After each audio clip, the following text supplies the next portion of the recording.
Hello, hello, hello.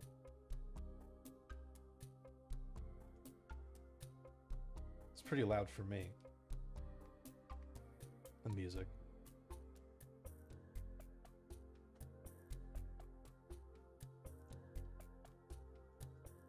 Let me just remember how to actually send links and shit.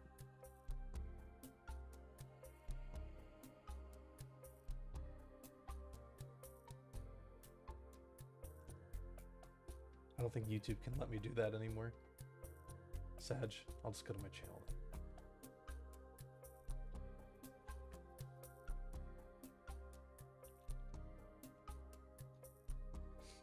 Alright, the server has been alerted.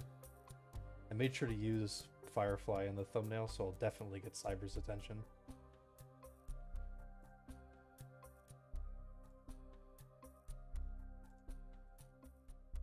Hello, Mr. Goliath. You are like the one person in chat right now. Yes, hello, Spaghetti. I warned the server like a day ahead of time that I'd be doing this.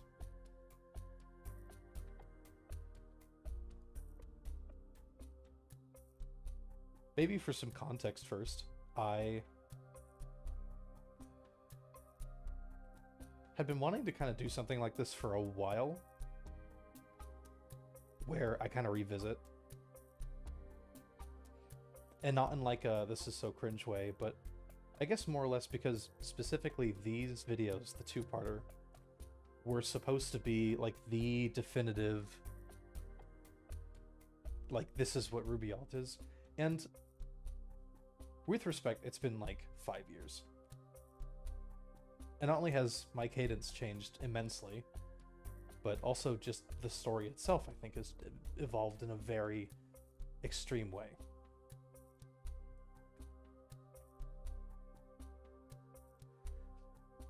So let's just try this scene out. Yeah, you like that? You like that transition? I have a Apollo in the top left corner as like a comfort animal.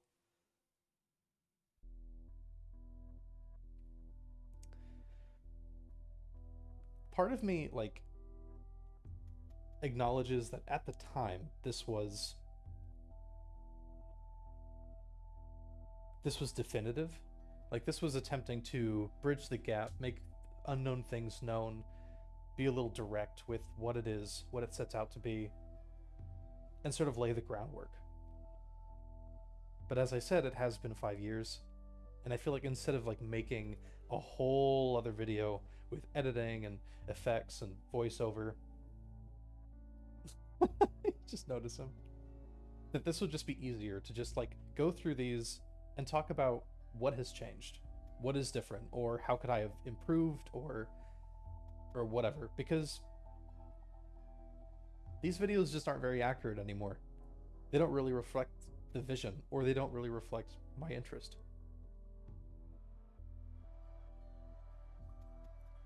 Talk about yourself more. What changed? Get out of there now. I think we'll get to that, Kidney. I mean, 5 years is a pretty long time. The way I compose myself, the way I think, the way I look at the world has definitely shifted.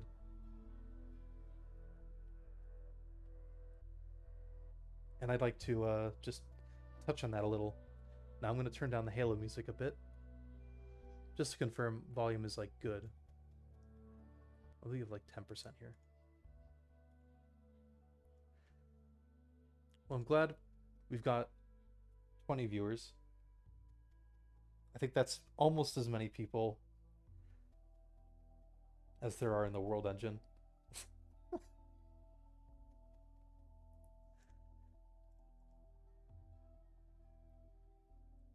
Throw rocks at this elephant. Yeah.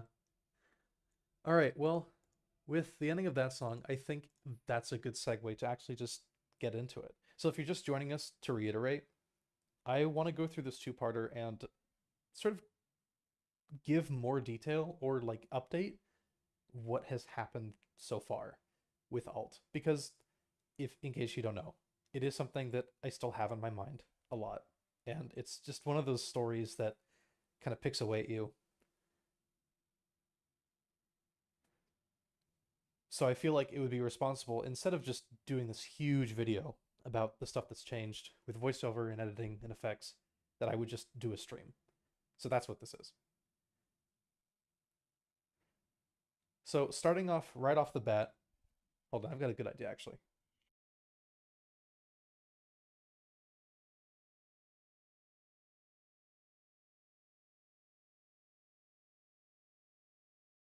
I think I lecture better when I'm standing. So I'm gonna make use of this standing desk I have. Because I work in corporate. Will we get more of the RWBY alternate? Well, there is already 3 chapters of it in the World Engine Discord, which you can join by going to Freeman's World Engine on YouTube and clicking the first Discord link you see. So if you want to read 3 chapters of RWBY alternate, check out Freeman's World Engine and click the relevant links. So starting off right off the bat, one of my favorite jokes. What are you waiting for? Do it.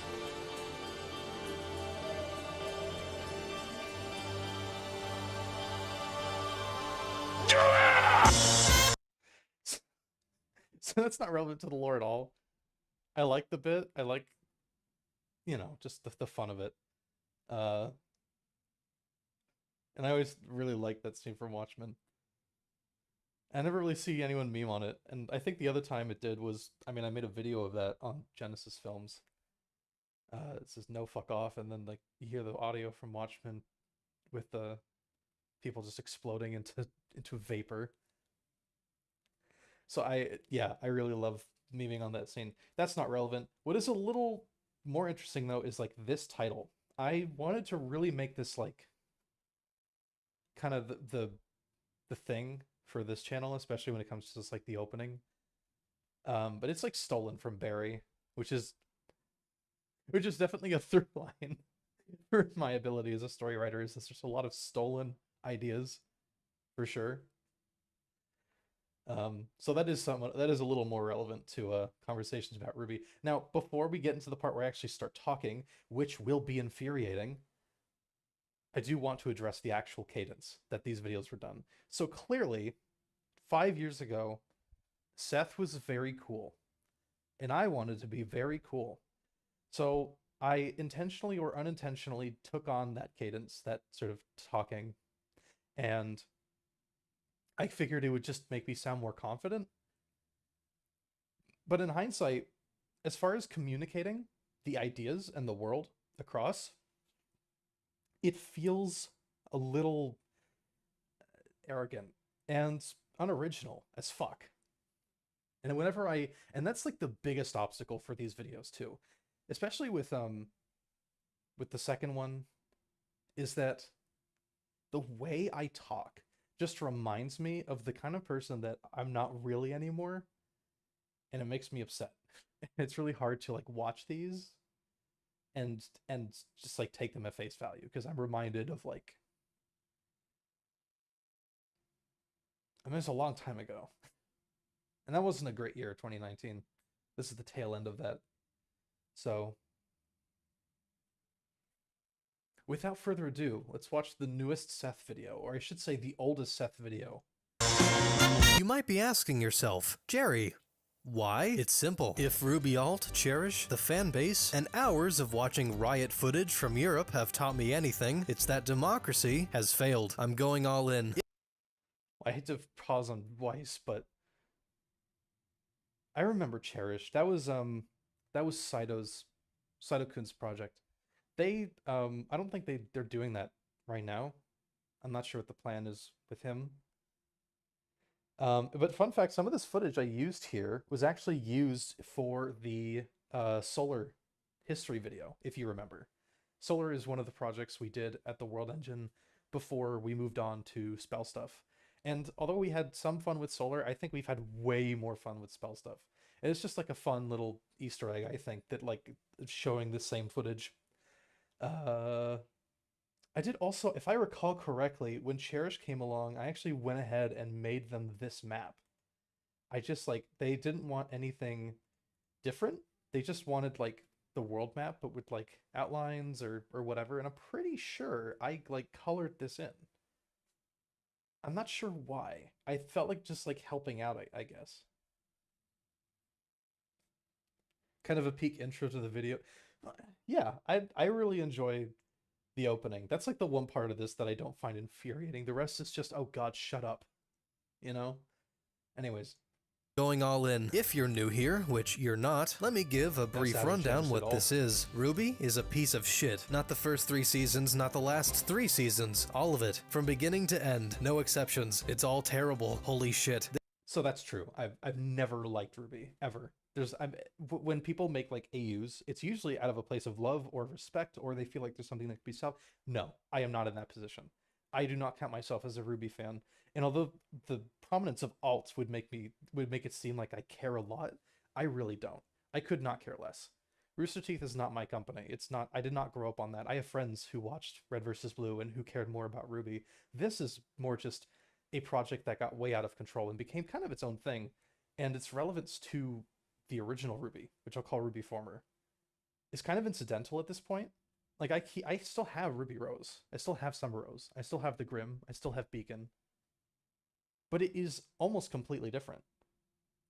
And someone pointed out earlier, or I shouldn't say earlier, it's constant, that people say this you just make it your own thing, and I would, but there are some things that just thematically, in the context of the story, feel so much better when it is using those characters and those names. I really like using the word grim because it is derived from Old Germanic and Old English. For the same reason that Tolkien might use the word grim. It's about the linguistics, I think, or something like that. It's sort of the heraldry of specific languages and ideas. And as I'll talk about later, the vibe of alt as it stands right now is very, very Fey adjacent. It's very much rooted in tradition and sort of old European folklore. So it's not quite the same vibe that I'm getting across here, which is a big reason why I'm making this video, I think. Can you make yourself louder? The audio is louder than you. Well, I figure that might be the case. So I'll just bring the audio up but down then. There are a few novel ideas hidden away in there, but it's not enough to save it. It's a total dumpster fire, and personally, I'm getting more gasoline. Hope you all brought snacks.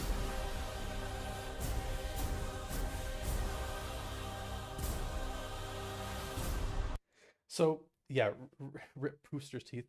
So fun fact, I actually made this title sequence in After Effects. It is a real After Effects project that I made, and I lost it.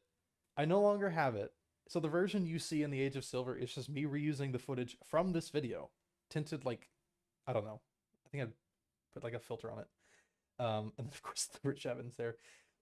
The Hope You All Brought Snacks is literally taken from Seth's review of Vampire the Masquerade Bloodlines. It's horrible. It's horrible. The points could be different to your current self. It is a very 2019 video that says truths on the 2019 context. This is true. But I also feel like, as the foreigner on this project, that I have a duty to clarify to people who want like an update. Because I point to these videos, or used to, that they're like, this is the canon. This is what it is. This is what ReAlt is. And that's just not true anymore. So I feel like there's a duty there for clarification. Or is it edification? Who knows? Who cares, more or less? Anything is better than actual RWBY at this point. It's pretty much... Alt is one of the only survivors of RWBY. I don't know about that. I'm not even that connected with the community. RWBY Ultimate just became Game of Thrones now. That's more or less the Age of Silver. But that was like 1,000 years ago, dude. It's a big fucking world. For sure. Foreigner, I can't think of a better word as Fos. Leave me alone. I'm a Halo guy, okay? Here, you can have some Rich Evans with a candy cane. That's like one of my favorite bits from from Red Letter Media. It's just he's standing there in the corner with a cane. He's not doing anything. I fucking love that so much. Who's the Covenant then? The Covenant is the violent fascist within me. within all of us, I should say. So this part, I think I do a pretty good job of explaining the ethos, or more or less the pathos of this time period. But I'll just play the clip first. The cadence is like disgusting. What is the measure of a soul? Can it be weighed or rounded? Are they dense? Are they metaphysical or physical or gaseous? How are they born? Are they equal or are some greater than others? When I didn't know what to put in the video, I would just put footage of fucking me playing World of Warcraft, not classic. I think Wrath of the Lich King on a private server. I think at the time it was Dalaran, but I mean, if you've played WoW, you know this is the Blood Elf starting zone. I don't need to explain that. But that's I was just like, I don't know what to put here. Blood Elf, like it's just fucking what's the name of that zone? Oh fuck, it's not Blood Mistile. That's Draenei. It's not Silvermoon. That's the city. What is the name of the forest? Whatever. It doesn't matter. It literally doesn't matter. Where does the mind and the soul begin? What is the worth of the human spirit, and how can we explain it? These are the tribulations of a disenchanted age, where the mind and the machine are one, where the path to salvation isn't found through scripture or altruism, but through a greater understanding of the physicalis. The mind is the brain, the eyes are lenses, the tongue is a muscle, the hand has 27 bones, the body has 650 muscles. The universe is a myriad of atoms, the atom is a myriad of quarks, light obeys gravity, gravity is the measure of movement, and movement is the song of the assembly line. No gods, no kings, no crowns or thrones. Welcome to the Industrial Revolution. RWBY. So, and I love it, just cut immediately to RWBY. Like, there's just, I feel like that's a great, like, meme to make. It's like, cut it off right as say RWBY. So this is a great example of sort of like what I'm saying here is like correct. Like it is a prime example of something that is still true in spirit. However, it is just worded in such a disgusting way that you almost don't want to agree. Like the way I talk is like, yeah, you're Seth. I get it. And that infuriates me because it's like it's just that fucking yuckers meme of you want to agree, but the person is wording it in such a horrible way that you don't want to. And it's literally just that, and I can't get over it. But this is true. Like the remnant, or I shouldn't say remnant, but the world of alt is very much in that space of these feudal medieval ideas are giving way to democratization, to unions, to industrial society, to industrial thought, workers' rights. That kind of stuff is definitely at the forefront of alt. It is, if there's one thing you take away, it is that alt plays heavily, at least in its establishment, as fantasy retreating.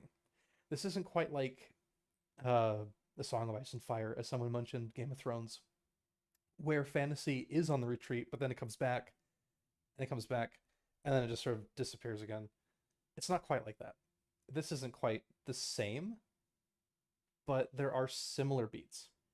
Mostly in that it establishes that this is a world that used to be filled with fantasy and dreams and magic, and it has sort of given way to this extremely empirical, scientific view of the world that is based in matter and hard reason.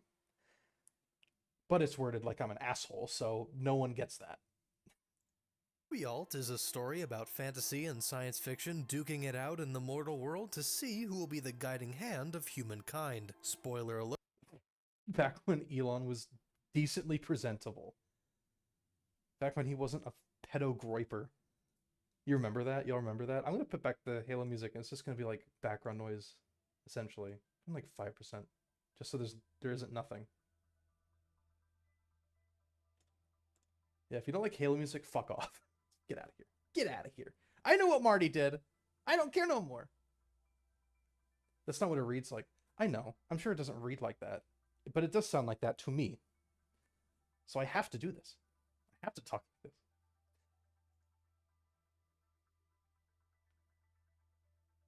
How could Matt call me a furry? I've done nothing. Is that C minor? Oh no, that's just stream mode being weird. There's like 2 C's in my server. And I was like, what's happening? Oh, no, it's just stream mode on Discord being fucking stupid. Yeah, back when he was a decent, he wasn't being a groiper back then. He was just like, hey, I might be a hack fraud, but here's a fucked up looking truck. Isn't that stupid? And I'm like, yeah, it is stupid.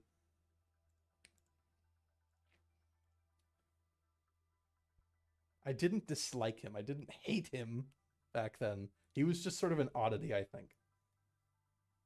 I don't think I've ever really liked him, to be honest.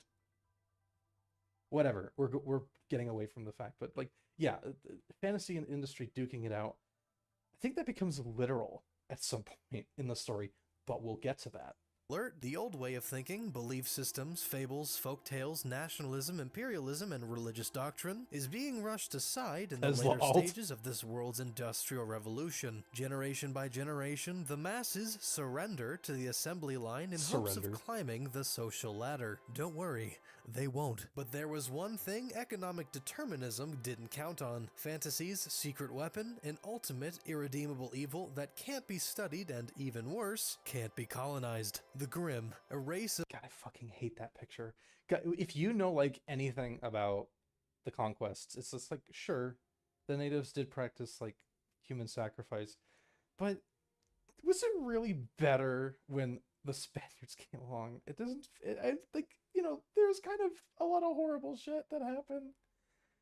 It just feels like a dog whistle. That shit just feels like a dog whistle to me. It just enables things like, ooh, And I think I just play directly into that vibe here. And that kind of pisses me off too, is that nowadays I get pissed off when I see people in my server talking about like woke and the DEI mob. That is just like, I can't even stomach that. I think that is a fucking waste of time. But I totally enabled that because the foundation of this server was alt, and alt was displayed with this kind of cadence. So it terrifies me that like people think of alt as this groiper shit. Which is why we're here, which is why we are out here. Exactly.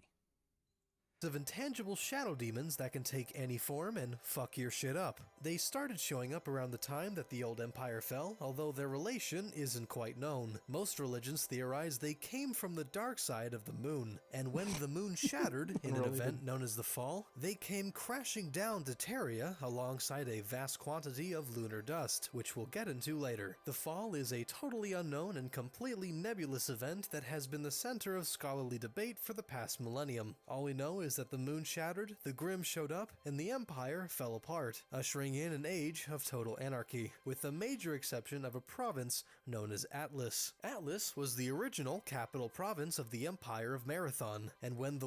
This is an old map. Actually, I do have the actual, like, real maps on me, so give me a moment. I can, like, cross-reference with probably the most up-to-date. Now, keep in mind, these still aren't, like, perfect.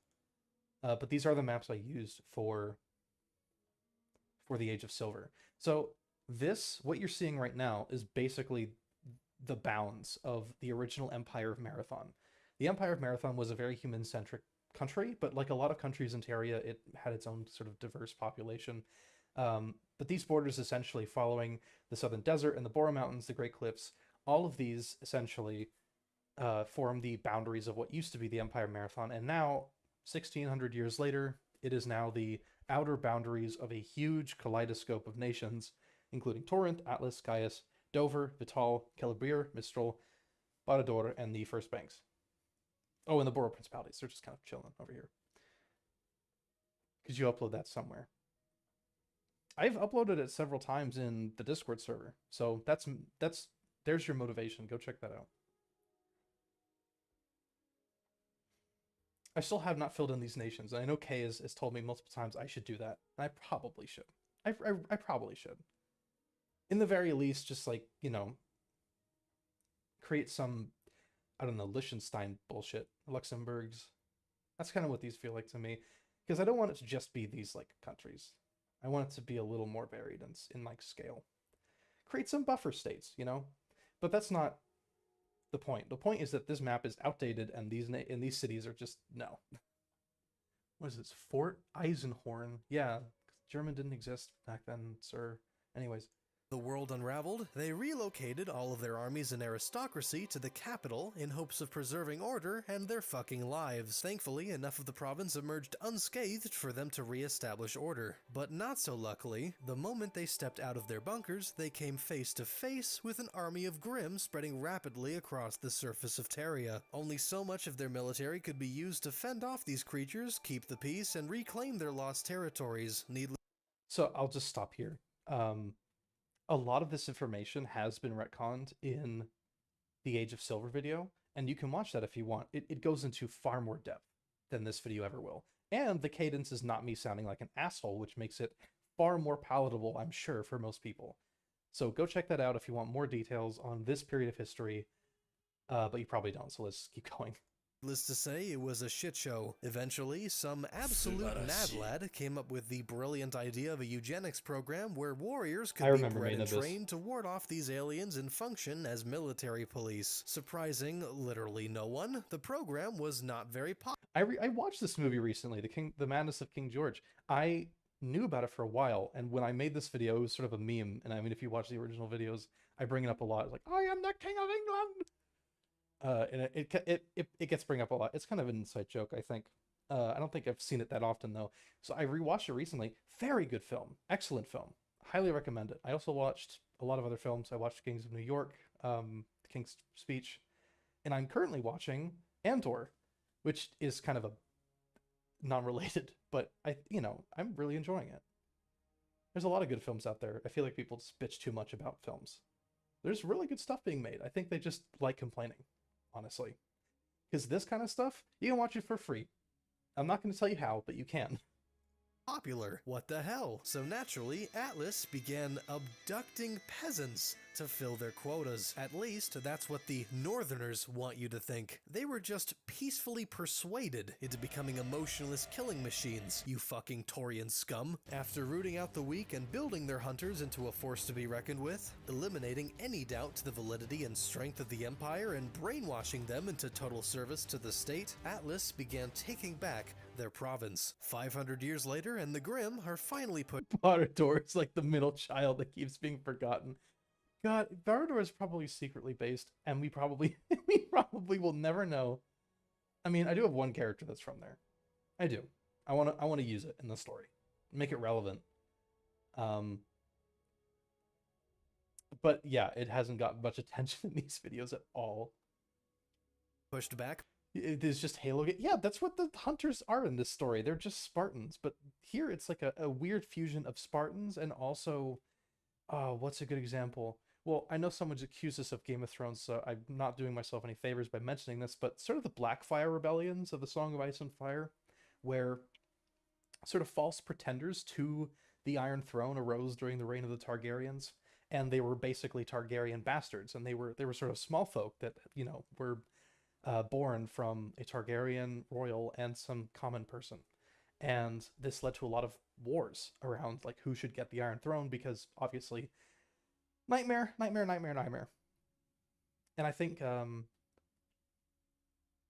this is a little more like that. It's, watching season 2 of House of the Dragon, the sort of culling and the gathering of sort of the small folk to, claim the dragons, that to me feels kind of similar to what happened with the hunters, in that they were these sort of regular people that were essentially not they weren't kidnapped in A Song of Ice and Fire, but here they were, and they were sort of given this extraordinary power, and spoilers, it will corrupt them. So that's kind of what happened here. And again, if you want more details, you can watch Age of Silver. There's a whole video about it. Very interesting period. Yeah, so let's keep going. Beyond the Boreal Mountains, Atlas didn't have the resources up until that point to simultaneously flush out the Grimm and reincorporate its northern territories. But now that the Grimm were far away from the plains of Marathon, it was finally time to shift focus. Unfortunately for them, there were people in these territories now, and they preferred to be left alone. Not to mention members of the unstoppable warrior class splintering off and forming their own tribes outside the province. The super soldiers say no. It's true. And this fucking footage, it mystifies me how this happened. Did Mark Hamill, was he really just like out of his mind? Was he going crazy? What is this footage? This, coupled with the fading memory of the Empire's majesty and legacy, spelled the end of the imperial province. Although monarchs henceforth would still be known as Imperator, the capital province of Atlas was shortly reorganized into a feudal monarchy, and so begins the second period. Not I a lot of promise details you, there. all of this is extremely important. One It's not thing very I didn't important. touch on was that throughout all of this, the Atlant people had also discovered how to reverse engineer imperial tech by We're just gonna ignore the Dust section. Dust is not an alt. It's over. Well, is it all? In Age of Silver, it is there. It is like a thing. But by the time of the proper story, not really. So just ignore this section. It really doesn't matter. Why many stories pit technology and magic against the other, especially due to their similarities. It's mostly just the immaterial versus the material, essentially. It's the idea of mysticism versus industry. How we shift our focus from blaming God for disasters to blaming governments. We become more of a secular society.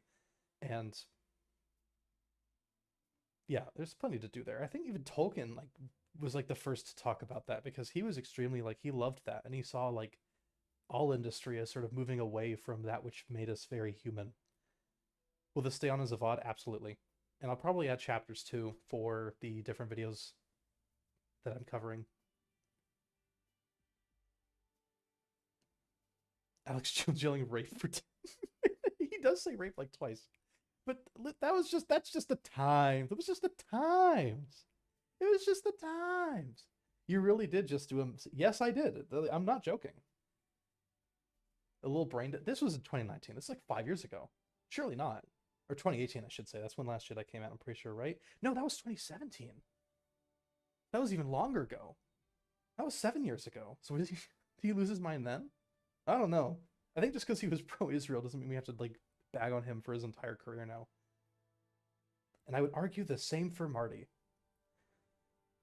Mining deposits of lunar dust So that crashed onto Terria in the fall, much like Portal, Portal 2, and probably not happening. Lunar dust, or dust in Alex shorthand, came out is in 2020, or was it? Yeah, it came out 2020. It was announced in 2019 as I was making this video, and I thought that they would be making more games. And right now, it feels like they probably will, but for most of the early 2020s, probably not. Valve is an enigma. I think we can all agree they are an enigma. You hated Hamill before he is really? Just because he's a shill, or he's just if nobody hates Mark Hamill, I am dead. All right. I'll just consider you the world's greatest hater then. Useful and durable source of power. When crushed to extreme or sudden levels of stress, it combusts. And for the first half millennium of its time on Terria, humanity used it to light their cities, warm their homes, and burn down government buildings in peaceful protest. But sometime after the beginning of the second period, someone figured out that when connected to a conductive wire, dust could also produce a brief current of electricity, a resource that had since been lost after the fall. No. Like I said, in the Age of Silver, it was ceremonial, and it represented the blood of Ani, which was the god that was slain in the fall. And Ani became a huge part of Marathon's culture for the next 1,000 years, because it gave them a sense of purpose and explanation for what the fall was. So everyone entered this psychosis that they were a dead deity whose demise was brought on by the sin of humankind. So everyone became very, Anicism is a religion about penance. It's about saying you're sorry. Every church session is like a sort of a funeral, essentially. It's a sort of a wake. And that changes obviously with Abanism, but at the time, dust was just ceremonial. They saw that and they thought, this is a part of Ani. It is sacred, right? And it is preserved as artifacts, as religious holy relics, not as sources of power. Fuck that. This was honestly just me trying to bridge the gap between people who didn't want it and people who did, and it led to a really, really weird situation. What if dust made you freaky? It kind of did. I mean, well, I think the freaky came first, but as I mentioned offhandedly in the Age of Silver video, people would use it as contraceptives. They'd be like, "Hey, I'm gonna make a hunter son with you because I put it on my dick," right? And that's how psychotic of a cult it became. This sort of penance around Ani. is that people just got really, really, really into it. Anyways, moving forward with the video I don't want to talk about. All of the Empire of Marathon. It wasn't nearly as productive as electric generators would be in the third period, and they didn't quite understand how it worked, but hey, it got the job done. More or less, Dust and the insane amounts of demonic Grimm attempting to fuck your shit at the Bora Mountains kept the wrath of industry and progress in check. And although the history of Marathon past the first period gets complicated, It's just random city maps I made with a generator. In fact, I think I have it somewhere. Let me pull it up. Do I still have it bookmarked somewhere? I do. Yeah, this is the one I used. And I recommend this a lot. It's great. You can generate new cities whenever you want.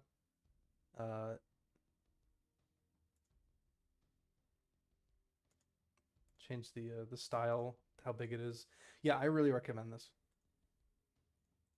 the general gist is that Atlas hates everyone hates Atlas, Dust is a weak, albeit extremely valuable power source, and the threat of Grimm just beyond the mountains maintains a region-wide warrior caste of disciplined warriors known as the Hunters, who are split into two factions. The Sentinels, who function as military police and sellswords, and Venators, who operate outside I'll talk about this. I just want to talk about the chat.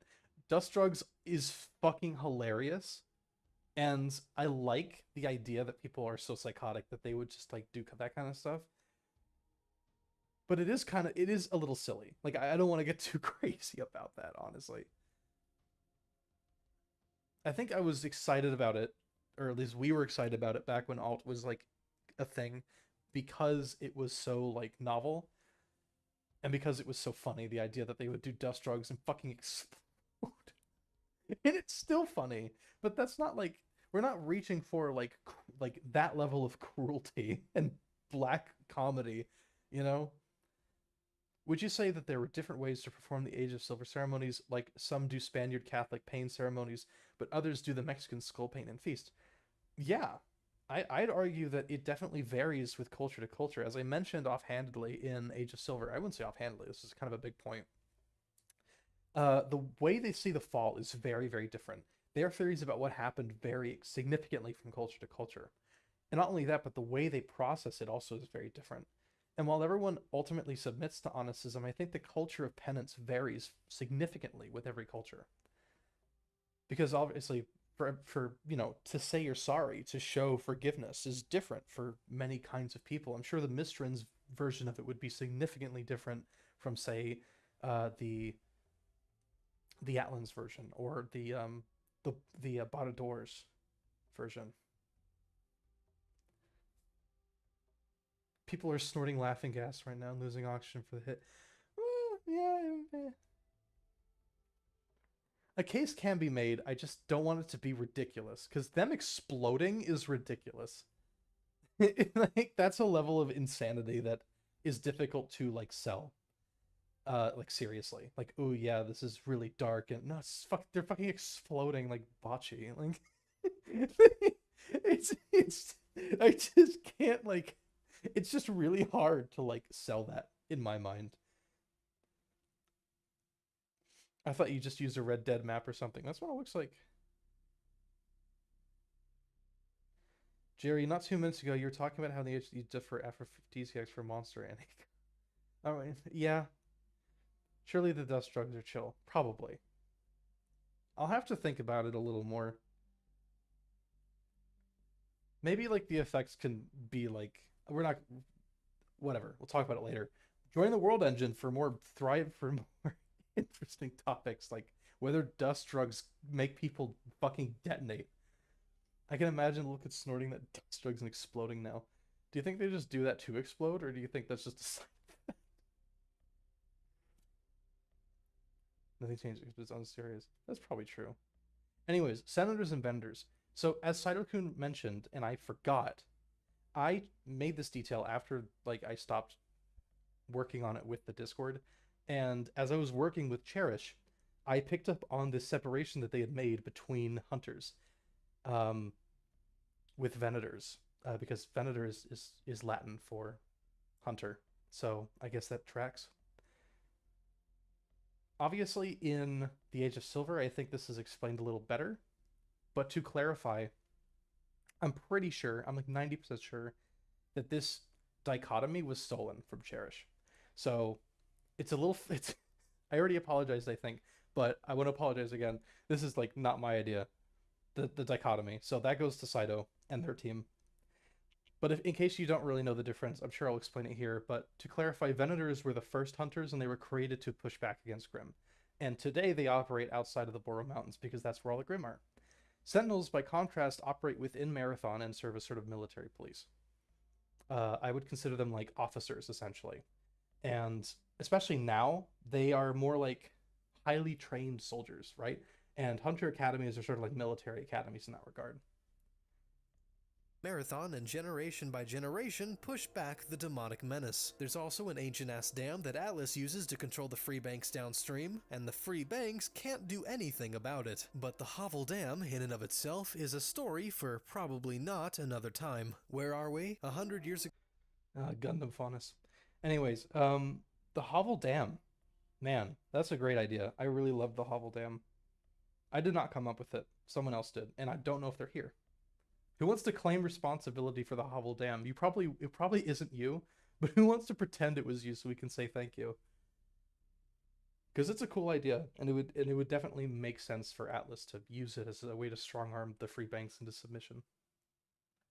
Ago, miners in the Northern Federation of Celebrier figured out a more efficient means of generating power, the combustion engine. And with the advent of trains came Marathon's industrial revolution. Also, Atlas is in a tough spot financially speaking. They absolutely botched an invasion of the nearby principalities and sent their economy down the shitter. For the first time in forever, Atlas is vulnerable. Not to mention the unification of the Northern Borough Principalities by the I love depicting Atlas as fucking Dr. Manhattan. That's kind of what it feels like politically. Everyone is just like, oh god, I'm fucking terrified of them. Because it's a vast infrastructure and power. The Superman is real, and yes, he is just a country. He's a giant country, and his name is Atlas, and it will kill people. It was Days. It was Kidney. Oh my god. Everyone say thank you, Kidney. I did use Reach. Again, when I haven't, like, I'm a Halo guy. That's my resume. Military state of Torinth. Tensions are high, alliances are being formed, a very subversive man is spreading wild ideas in Atlas, and so that's what I mean by the cadence, right? Someone is going to watch that and think, this guy's on the know, you know? It's a dog whistle like that. I can't even like fathom doing now, to even like joke about that. Maybe I'm just more sensitive, but I hate misleading people like that. Like they see that and they join the Discord and they say, what's up, retards? And it's like, oh my god, that's not that's not the vibe. So yeah, that this stuff, edits like that just make me just furious. I cannot stand that. This guy loves Hitler. The most consistent thing so far is that Chase Answer's video is I'm a Halo guy. Yes, it is. That's absolutely the truth. A sensitive beta male now. No, I'm the rarest type of male. I'm a Zigmer. But you can say Sigma. And the world moves faster and faster towards total war. Last man standing. I'm going Enter the renowned Venator, Summer Rose, who tragically dies in the line of duty and leaves her daughters Ruby and Yang in the hands of her teammate and husband, Tai Yang Xiaolong. For future reference, Tai Yang is a complete loser. And anyone who says otherwise is wrong. And even though Yang has a hard time living without a mother, Ruby wants nothing more than to be hers. So, we'll get into characters later, I think. I want to reserve my energy to just talk about that. Because Alt is a character-driven story, and I think leading the introduction also with this heavy thing about history was just a bad call. I feel like there is definitely some establishment to be made. Like, if you're not going to write the story, if you're not just going to read it chapter for chapter in a YouTube video, then you should, like, establish something. But so much of this is like, who cares? You know? And it's just really... Can I get the Zigmer pass? Yeah, go ahead. Everyone can say Zigmer now. The greatest hunter in the world? How about the greatest hunter who ever fucking lived? She's young, she's naive, everyone has high hopes for her, and over the course of RWBY Alternate, her precious worldview will slowly but surely succumb. Because in a sense, RWBY is fighting to uphold the fabled and altruistic legacy of her mother and the hunters. But in a world where the soul is nothing more than another object to be studied, she will learn that not everything is sunshine and rainbows, and that sometimes good can only prevail through evil. That's the basic outline of RWBY Alternate. It's meant to introduce the main character, establish a history, and most importantly, set a tone. This story is about the diminishing of fantasy, and the ultimate compromise that Ruby Rose must find in her quest to become the greatest hunter of them all. Everything else, relatively speaking, is either totally irrelevant or subservient to that struggle. I'm gonna clarify the shit out of that statement, because the character of RWBY is posited like a shonen protagonist. Like, I'm gonna be the strongest warrior who ever lived, or I'm gonna be the pirate king. A very clear and linear path to power and prestige. And that's not really what's happening. I think that's a really, really bad characterization of what Alter RWBY is. And I will explain when we get to characters, which, as someone in the chat mentioned, is in the second video. So we've got a ways to go. Next up is histories, and then I think story. Which, the story section always confused me, because we'll get to it. But let's continue. For tonal reasons, the fall is completely unknown. There is Palumbo mail. That's probably what I was thinking of, and I couldn't think of anything. So I said Zigmer. no in-universe explanation for it, and I'm not spoiling shit, so don't even fucking try. All you need to know is the fall is the direct result of the old Empire's fading sense of humanity. Before the fall, the Empire of Marathon worshipped two gods. Everyone wanted it to be a fucking meteor, dude. They just wanted, like, what is it? What was the fall? Oh, just tell us. It's like, it doesn't matter. It does not matter. It matters now, but it doesn't matter. Or at least it didn't matter. Amos and Ani, the two governing wills of the sky, just as men and women were the two governing souls of Teria. The mourning of Ani's death during the fall devolved into her becoming a monotheistic entity, and although people still mentioned Amos by name, Anicism in its later denominations was essentially a culture of mourning and guilt around Ani's death. Church processions were more akin. This is all, I would say, very much true. And I will go into talk on basically what I just mentioned earlier about Anicism, and that is a culture of penance. To funerals and wakes than they were masses, and disrespecting her memory by killing her children of the night, the Grimm was like robbing the grave of Christ, because initially the Grimm were thought of as the good guys. And the fall, in all its traumatic memory, was humankind's punishment for disrespecting and murdering Ani. And I didn't mention, like, how this was reinforced through the misdoings of the hunters, who sort of came into power through, like, might is right. Because that definitely influenced the rise of Anicism, this idea that, you know, the hunters were our chosen warriors, and oh, they're all evil. Maybe we should not do that again. So people just sort of took the logical conclusion of, maybe we're being punished. Maybe we shouldn't try and do that, you know? Maybe we should just accept that that we've been cordoned off into this space for our crimes against the god. It was a Bonko's gigacock. You know what? Yeah, no, this is just a Bonko, really. That was the prominent culture of the second period. Although Atlas and the surrounding tribes were willing to defend themselves against the Grimm and push them back beyond the Boro Mountains in the first period, nobody bothered pushing them further. Why? Well, worshipping Grimm is all fine and dandy, what was that but picture? you know what's dandier? What was I thinking? Pushing them further. Why? Who is this? Well, worshipping Grimm is all fine and dandy, but you know what's dandier? Food. More or less trade routes between large cities. Food. People essentially had to choose between disrespecting some dead god and not starving, and for a while they were fine with the former. But eventually, like good plebeians, they accepted their fate as subhumans and propagated the Anicist religion to an extreme degree. Humankind was barred to venture beyond Marathon. It was their mortal prison, and for killing Ani, they would live there for all eternity. What kicks off the third period is some asshole figuring out that this whole thing is bullshit and blaming the Grimm for Ani's death, and people fucking believed him. So the Discord came up with a name for him, and I don't remember. Like, this guy, I mean, the Martin Luther analog. The Discord came up with a name for him. Do you remember, Dace? Or Spaghetti? Or Esfos? Do you remember us talking about this?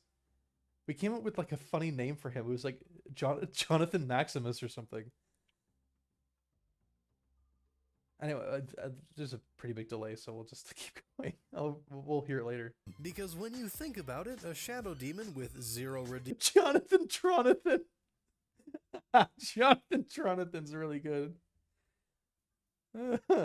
qualities probably isn't holy. And although the hunters had basically vanished at this point, their descendants totally integrated into medieval society, their legacy was not forgotten. Ordinary adventurers took up arms against the demons in the west and began pushing them farther and farther away, generation by generation. Now John Hustron, yeah.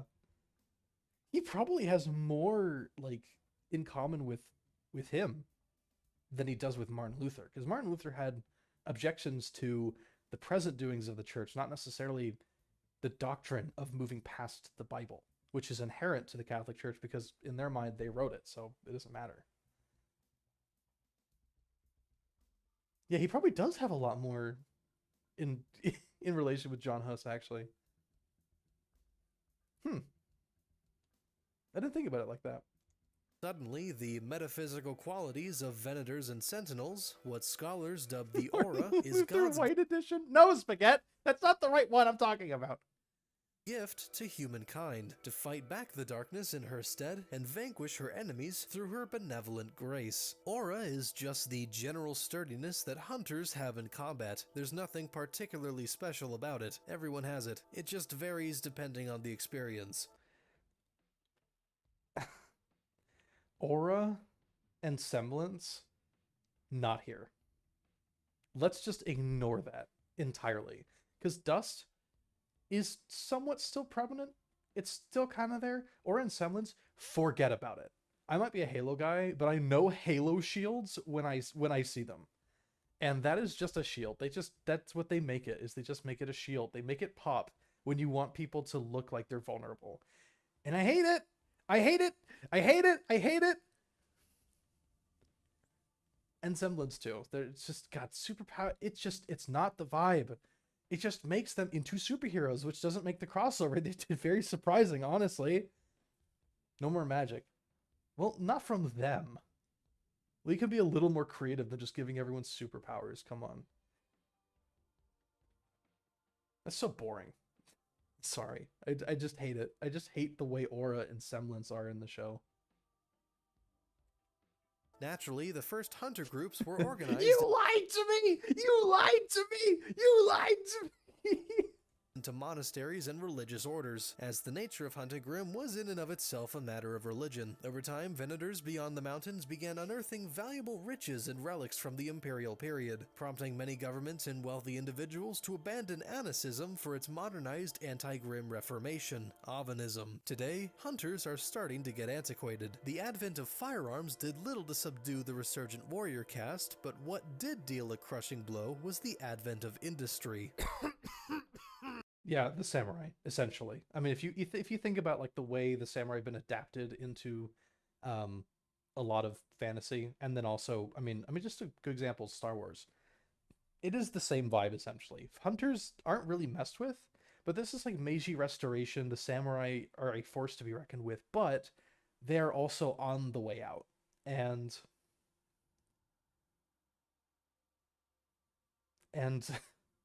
I guess there's not much more else to say. I mean, it literally is just the samurai, or at least in that regard.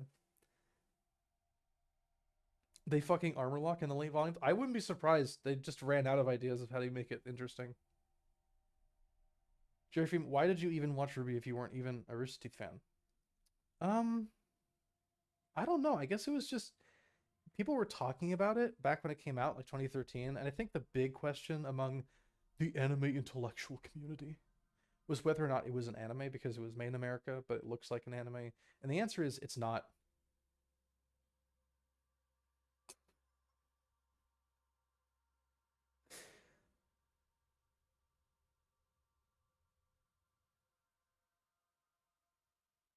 I didn't make the Hovel Dam, but I distinctly remember trying to add an airship to RWBY alt on the old Discord that was an artifact from the Imperium, which would not have been the Hovel Dam.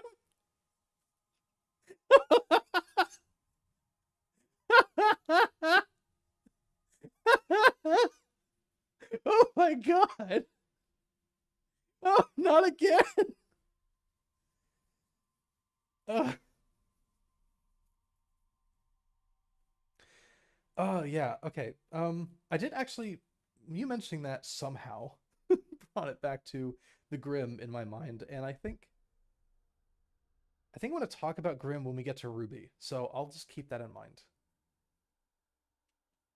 Why bother unearthing valuable goods beyond the mountains when you can just manufacture them in Marathon? Not to mention the upheaval of the warrior caste by the rise of the middle class, and the emergence of standing armies with weaponry and funding that hunters could never dream of. Amid the chaotic revolutions that industry brings comes a spiritual awakening in a sense across Marathon. People are disillusioned and have lost their simple way of life to function in a network, and religious leaders started to take advantage of this. Much like our world's Great Awakenings, people celebrated their religious fervor by reinstating and reinforcing the place of religion in everyday life. Why is this important?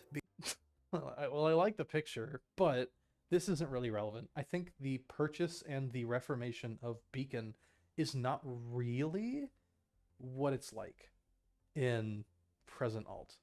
In alt, it was started by Summer Rose and her team out of a beacon, a literal beacon that was used by the, not the late Imperium, but like the early, in the Age of Silver, it was created to basically warn them of future Grimm invasions. Obviously, it didn't see much use since then, but it nonetheless exists, and it's sort of just sitting there a little dilapidated, and Summer says, let's build a school around this, right at the boundary of Marathon and the world outside. And that became Beacon Academy. When it came over to Jacques, who in this world is Lord Antares, I don't remember his first name, he doesn't turn it into a church, but he definitely has far more religious overtones in the way that its students are taught. And I think that's just because of his sort of, theological duty to Atlas, because he is a landed lord. It's also his primary place of residence, if I recall correctly. But that's not super relevant. I think the big thing is that Beacon is not like, it wasn't reformed officially into the Church of Beacon.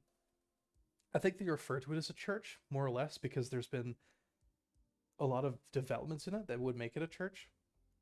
But it, for the most part, is still an academy. I don't want to make this super, like, Warhammer religious-y. Because before she died, Summer Rose culty, started I a guess. hunter society called Beacon Academy, situated in a river valley in the Boro Mountains and built with the idealistic and egalitarian standards of her homeland Gailis. So just very quick, Beacon, I don't think I referred to it later, because the next video is like characters. But here, Beacon is, again, a beacon, a literal beacon, sitting at the very edge of Marathon that is supposed to serve as a sort of part of a network of beacons that would tell Atlas pretty much immediately when there was a Grimm invasion or if they invaded again. In that respect, its position is obviously right there in the border, but it's not in the mountains so much as it is in a valley that sort of cuts through the Boro Mountains and leads into the Dark West. And this valley is called Scar, and the town, the sort of township that the academy is, that is built around the academy, was originally called Valen, I'm pretty sure, but is now presently called Scarborough. And that's pretty much it, essentially. Everyone of every color, race, gender, sex, nationality, and religious denomination could attend and learn their hand at becoming a defender of humankind. But when she died and the founders, Team Stark, were now 2 members short of 4, a private investor James stepped Antares, in to probably. assume control of the institution and transform it into a monastery where only true believers were allowed. No furries, no gays, and no. Again, we're not doing the culty shit. I really don't think James Antares, is that his name? I'm going to say the Lord Antares. I don't think the Lord Antares cares. I think foremost he is using this as a political neutral ground that he will use to bridge the gaps between the extremely pro-nationalist populists faction and the royalist faction. He's trying to bridge the gap between them and prevent essentially a civil war, which is ironic because he's not even a native-born Atlan. So this is sort of like his big goal, is like being able to pull this off. He's sort of trying to play the role of conciliator here. And this sort of serves as the neutral ground for that, to allow people like the Apostle, who represents the populist faction, and people like the King and the Queen, who represent, obviously, the royalist faction, to sort of come together and talk on terms that are more amicable, utterly removed from the chaos of Marathon, essentially. Absolutely no fucking heretics. You might be asking Yeah. yourself, Oh, how is no. this bad? It's not. Moving on. That Again, dog whistly, not great. private investor was a one Jacques Schnee, patriarch of the Schnee fortune and the most diabolical family this side of the Seiros. His daughter, I originally fashioned this character. There's more of it in the characters, obviously. But he was originally fashioned very clearly off of Tywin Lannister. That is no longer the case. I consider Lord Antares to be an ontologically good person. I think he genuinely wants to prevent a civil war.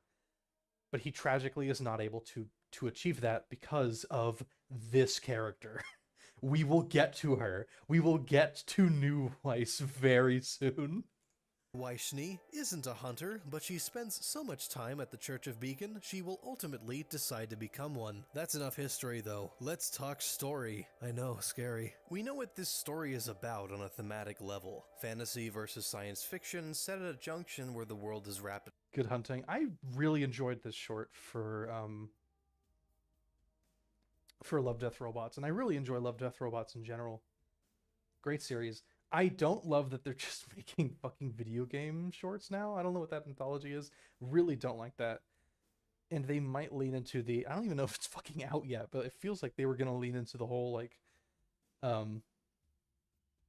whoa, another world sort of vibe with one of the characters, like they're an insert.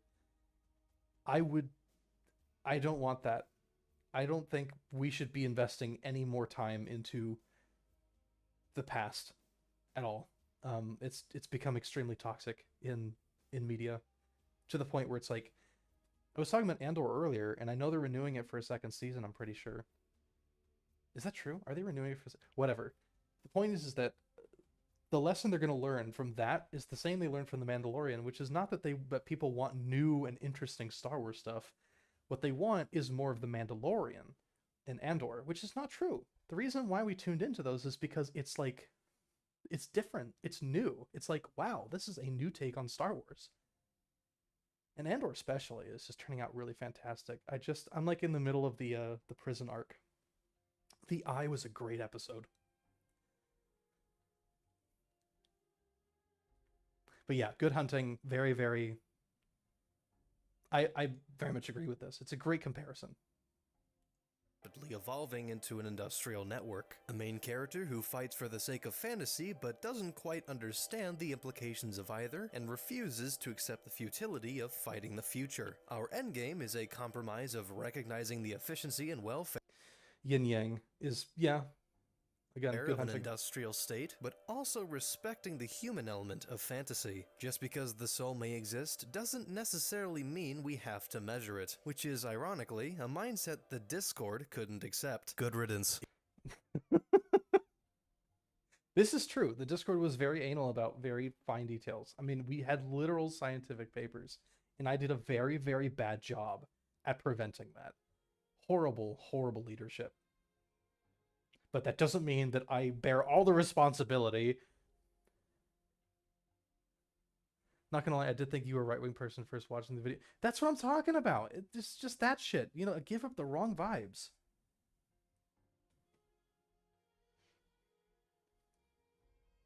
I'm looking forward to the Mega Man short. That's because you like fucking Mega Man. You biased. If they made a zombie short, you'd be frothing at the mouth. If they made a Mario short, you might like kill someone. It's all Kel's fault. I don't know. I think Kel is here for the same reason that like all these people think that I'm all right, is because they think I'm secretly based. I am secretly based, just not in the way they want it to be. You just blame it on Kel. Special kind of group focus.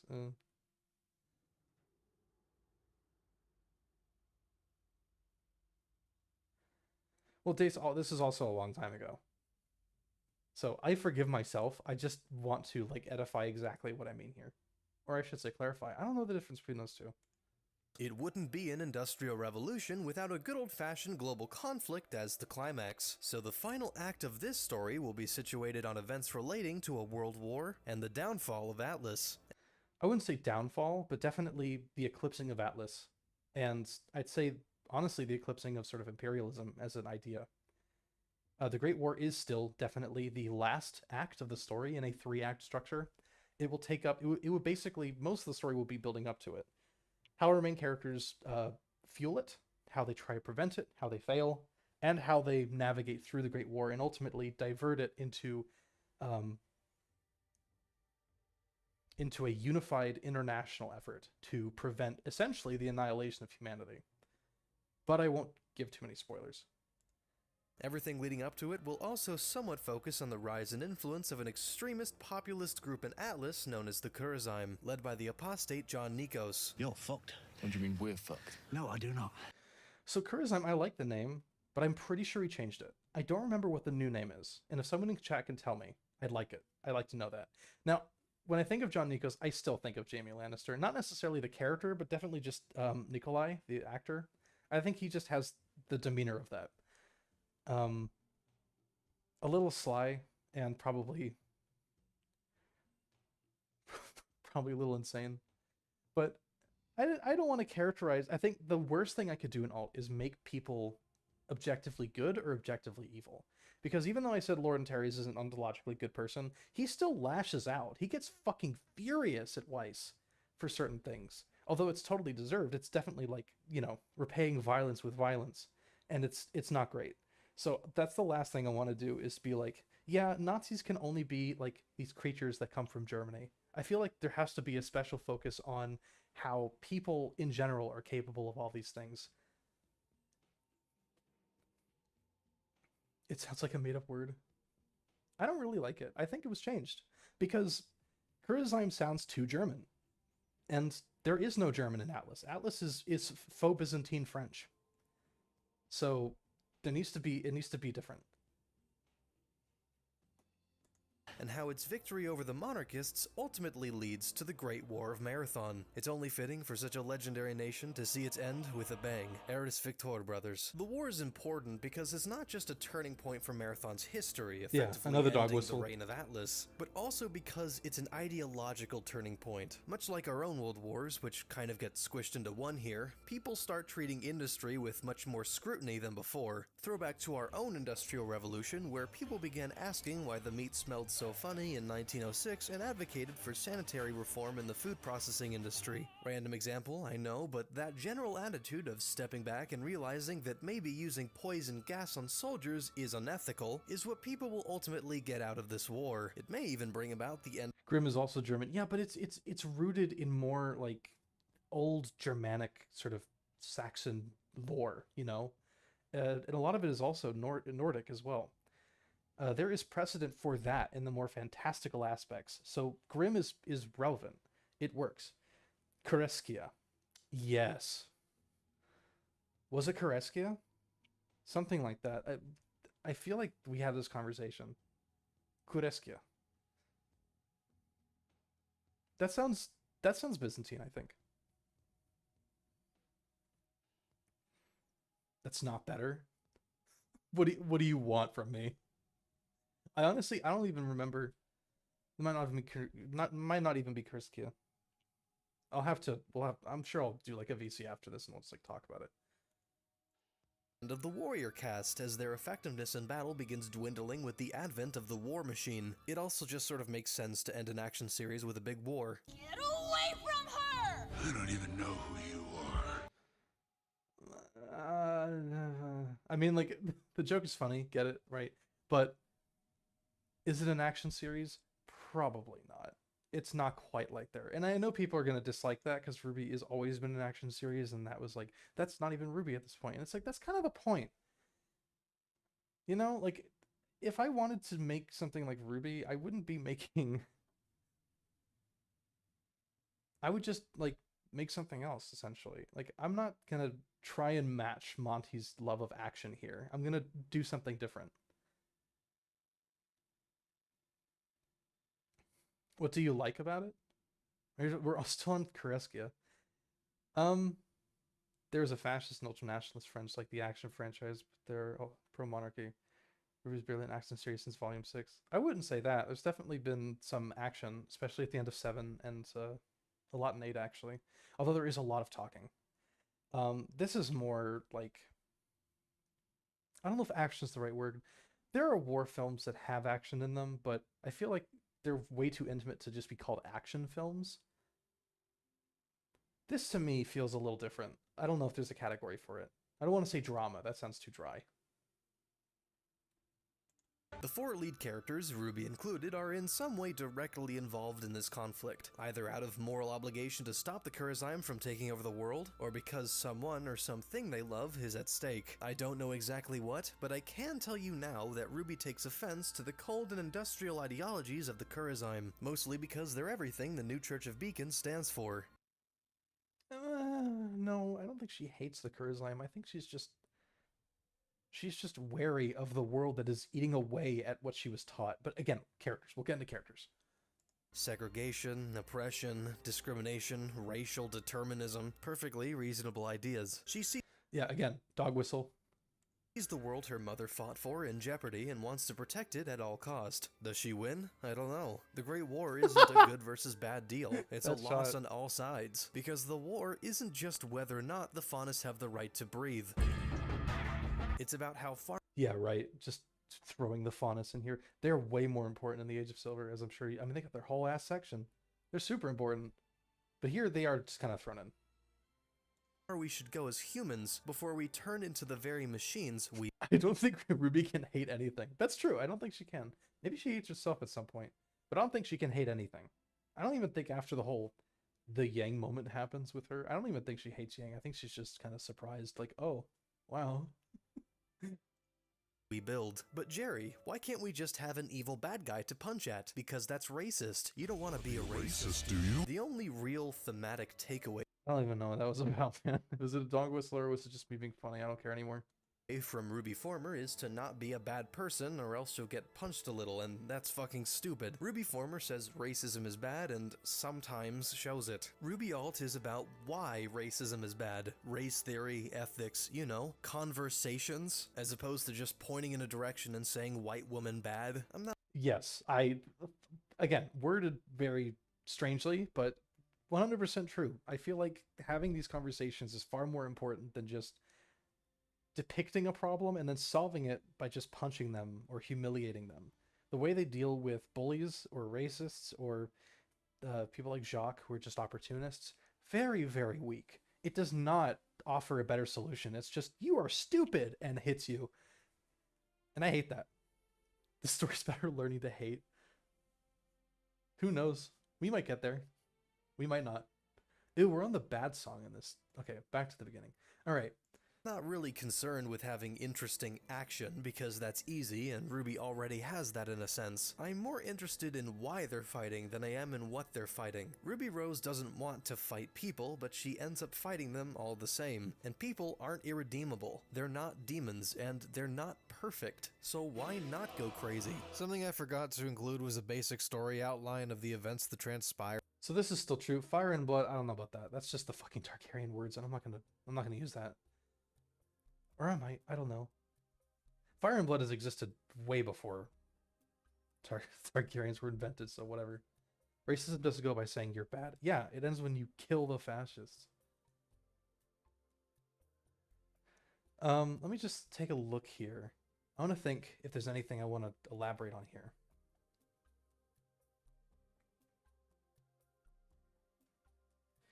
I mean, Salem. I don't know if Salem's mentioned that much in the second video. And I don't even know how much of Salem I want to talk about here, because that is spoiler territory.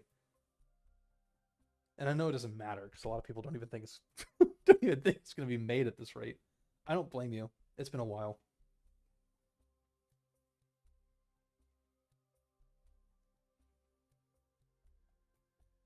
Seeds of the Great War. That's pretty much true. Yeah, major major revelations. That's a very cheeky way of saying Crow Dad. Grim returns to the Boros. That's not just the Boros. It's fucking everywhere. Three front war everywhere. Essentially, yeah. It is just complete chaos in Volume 3. In the order in which they're supposed to fuck. I don't fuck. Get the fuck away from me. It's written in the stars. What the hell? Continued in part 2.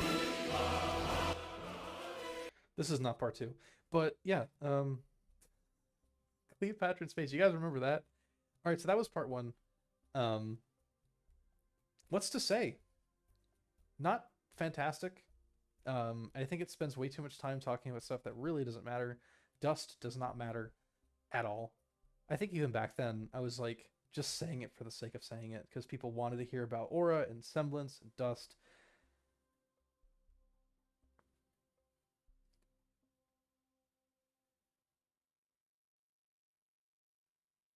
Alt story always got kind of left behind back then. Yes, it did, because a lot of people were just interested in the world, which is fine, but it was built for the story. So in that respect, I didn't direct as well as I probably should have and been like, hey, all like these scientific papers are great and all, let's talk about the story, you know?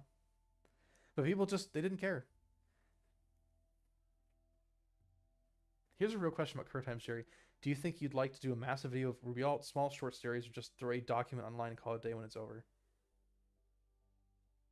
Well, that depends on what you mean by when it's over. Because, as I mentioned, or in between videos I can do this, is on the Discord on Freeman's World Engine, which you can join right now if you go to Freeman's World Engine on YouTube and click the relevant links. There are 3 chapters ready to read. So, I guess maybe throw the document online? I don't know. I don't really think about the end result. I just kind of like telling stories. I've never really been like, when will it end? Just sort of being able to work at it is sort of my catharsis. The Half-Life 3 of RWBY fanfiction. We're not quite there, because progress has been made and it's available for all to see. Okay, well, this video starts with me acknowledging that I sound way too much like Seth, so clearly... Hey people, demo. Oh, that's so quiet.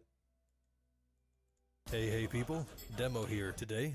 Yeah, throwback to when I was not trying to be Seth, but I was trying to be Demo. That's awesome.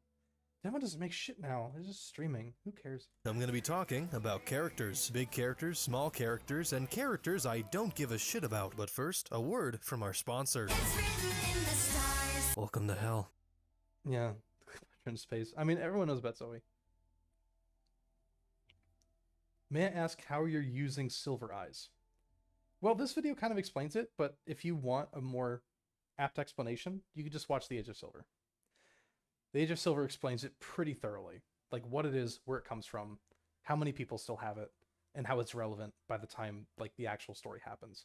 More importantly, Summer Rose and her daughter. So I gotta read RWBY all 3 volumes. It's chapters. They're like, it's not long. You can do it. It's not hard.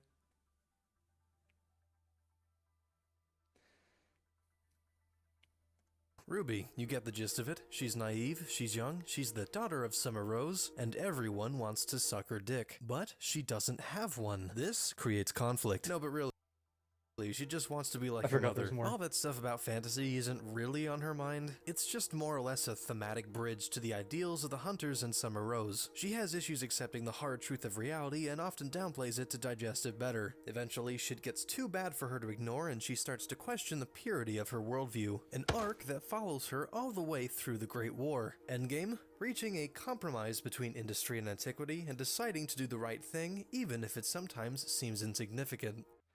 So that's the spirit of that is correct, but the way it's portrayed is very, very different. Here talk about this sort of naive worldview, and in the stories that have been written thus far, or I should say the story that's been written thus far, RWBY isn't just naive in her worldview, she is basically coddled to shit. 16 years old, I should say 16 summers essentially, and she has no idea what it's like to live in the real world because her mother is so famous and successful that she doesn't really have the knowledge or the ability to fight. And all she really believes is what was told to her through books or through stories. And that is basically how she views the world. It is through the lens of those fairy tales. And this is obviously a problem by the time she's 16, but the reason why they didn't really do anything different is because the estate has always sort of figured her as a lost cause. Like she's just sort of, she's very young. She's the daughter of this famous person. We should play it up for like favors and make everyone like sort of, is her dad rich? I'm sure he inherited quite a bit of money, but I don't think they live in like a fancy mansion or anything. They live in like the Rosewood, which is a sort of estate that's on the that's in Hensmere. I don't remember which partition of it. Might have been Sweetwater. But yeah, they he's currently being hunted by the IRS. We're just looking at a blank screen. Let's just go back here. So she is very naive, very, very coddled, very petulant, and just is basically like an 8-year-old in a 16-year-old's body. She does not have a very firm understanding of the world. And she is kind of like the character of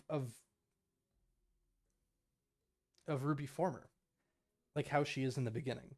She is a little arrogant. She is a little hot-headed, but not in the way that it's like she's dangerous or violent. She's just sort of like way in over her head. And the way she looks at the world is through a very, very narrow, picturesque lens.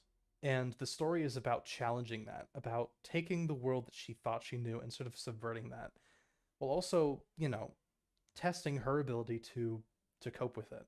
Because the thing she has to learn, as is pointed out in chapter 1, is that you can't really fight suffering unless you know what it is, unless you know what it looks like.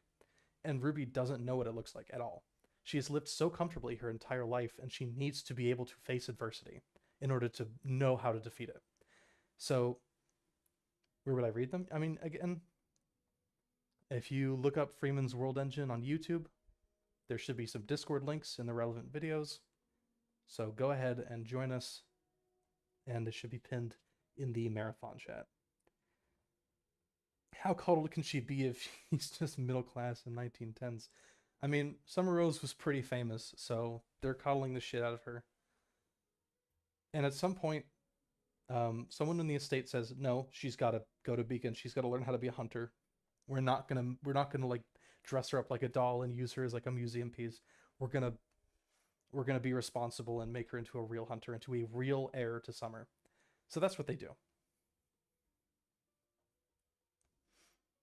Anyways, moving on. There's a lot about the Grimm, I think actually we should talk about here as well. And I promise we'll continue the video soon. So the Grimm addressed earlier are sort of the literal visage of fantasy in alt. The way they're characterized, the way they're described, the way they're alluded to, they are sort of like the literal manifestation of fantasy, the ontological evil. And they are built up throughout the entirety of Act 1 as just that, as these demonic beasts that the hunters fought and saved Marathon from. And at some point in the story, Ruby not only learns more about them, but she even goes out into the frontier, essentially to fight them. And she's ready to fight these demonic beasts. She's learned so much about them. She's read so much about them. She's ready to live up to the mantle of her mother. And she finds one, and it is just a fucking Utah raptor. Like, it's just a fucking feathered dinosaur. The stories about it being a demon, about it being evil, were completely overplayed. And when she finds it, she realizes that it's just another animal. And this is just one element of her character arc, which is sort of the picturesque story she's heard about the world, sort of being tested. From a demonic beast to just an animal that needs to hunt and breed and survive. And it tests her. And I think that's really important for her character, is that she is tested. Because in the original series, her tests are like, is she strong enough? And here it's like, is her will great enough? which is cliche, but it's I think a lot more effective of a story for this character who is literally just Red Riding Hood. So, yeah. There is a little more regarding her in the Grimm and some connection to her silver eyes, but that is spoilers. And if you want to hear more about that, or maybe even see some allusion to that, you can go ahead and join Freeman's World Engine through the relevant links on the Freeman World Engine YouTube channel. Dinosaurs are demonic beasts. How dare you? How dare you? Significant. Weiss is the youngest daughter of Jacques Schnee and the runt of the Schnee fortune. Far from its heiress, Weiss is often quiet and impersonal, speaking very formally and keeping her thoughts to herself. At least that was how she acted until her older brother, a sentinel, died, and she was forced to come face to face with realizing who she was as a person. Think of it like a teenage identity crisis, except edgier and racist. When the time comes for her to impulsively join Ruby's class as a hunter in training at Beacon, which her father owns, her struggle will be trying to impress and befriend literally anyone. And if that wasn't hard enough, as the daughter of the man who owns the school, she has to listen to her father lecture her on what's good for the family, and that sneaking into town as a commoner to sing at the local tavern isn't very cash money. What's that supposed to mean? Not to mention him What's that doing supposed weird to shit mean? like rearranging her team name to Wibber, so her name's first. She has it switched back and tells Jacques to go fuck himself. So this next part is Blake, and there's this transition here. We are going to talk about Weiss. Oh boy. So, as Ren points out in the chat, Weiss as described here is not even remotely close to what happens in the story. And the character of Weiss is, well, let's just get this out of the way. The teams, there are no teams at Beacon. They do not create teams. Teams are something that hunters form on their own accord. If they form it while they're at school, they can do that. If they form it outside of school, they can do that. But they do not form like they don't form as a result of like the administration deciding they should work together. There is no drama in that part. They team up because they want to and because they have to. And just like the number of them is totally coincidental. It can be 4, it could be 3, it could be 5, whatever. I think ideally it's 4. I think they just say that. In sort of the same way that like in a dungeon you would have 2 DPS, 1 tank, 1 healer. I think it's sort of the same logic of you need someone on logistics, you need people who can fight, and you need someone who knows the way. Now about the character of Weiss. So in the story, she is the daughter of the Lord Antares, and she has the name Ren Antares. Not to be confused with the incredibly based Ren, who is an artist in the World Engine. Everyone say hello. And I think the best way I can describe Alt Weiss, I'll call them Ren moving forward, is that she is very, very unwell. And not in like a mood way. I mean like she is fucking Jason Bateman. Is that her name? No, I think it's Patrick Bateman, isn't it? Yeah, she is fucking Patrick Bateman. I can't believe it's Jason Bateman. She is psychotic. She is the craziest fucking character in the entire series. She mocks people when they're dead. She goes to her brother's funeral and makes fun of him. She tells a lie about how he beat her and how he was a horrible person and that he is nonetheless the best Antares because he was somehow like better than any of like the things that her father or her siblings did. She is so angry and petulant and violent, and all of her thoughts are consumed by just maggots and death and execution and making people suffer. And she is so dark-minded when it comes to other people than herself. I don't even think she holds herself in high regard. I don't even think it's like a philosophy. I think she's just that level of psychosis. And she's constantly playing off the extremely, well, we'll get to Blake later, but as I mentioned in this video, Blake is still a servant of the Antares family. And she's constantly playing off of Blake's very cold, sterile, stoic demeanor. But it gets to them. Like, just like, this is the only person in Ren's life that she is able to confide all of these thoughts for. Jason Bateman. Yeah, I don't know. They have Bateman as the last name. I get confused a lot. It is quite a shift. She is literally insane. I think her story is like she has these thoughts. She feels suffocated by them and has to express them in some way, and she sort of unloads that whenever she's with Blake, or in the story it's Bella. When they're with Blake, they just sort of unload all of that, and they make them super super uncomfortable, because obviously this is not like, this is extremely unladylike behavior, and it just drives Blake insane hearing all of these extremely dark, violent things that Weiss wants to do to other people.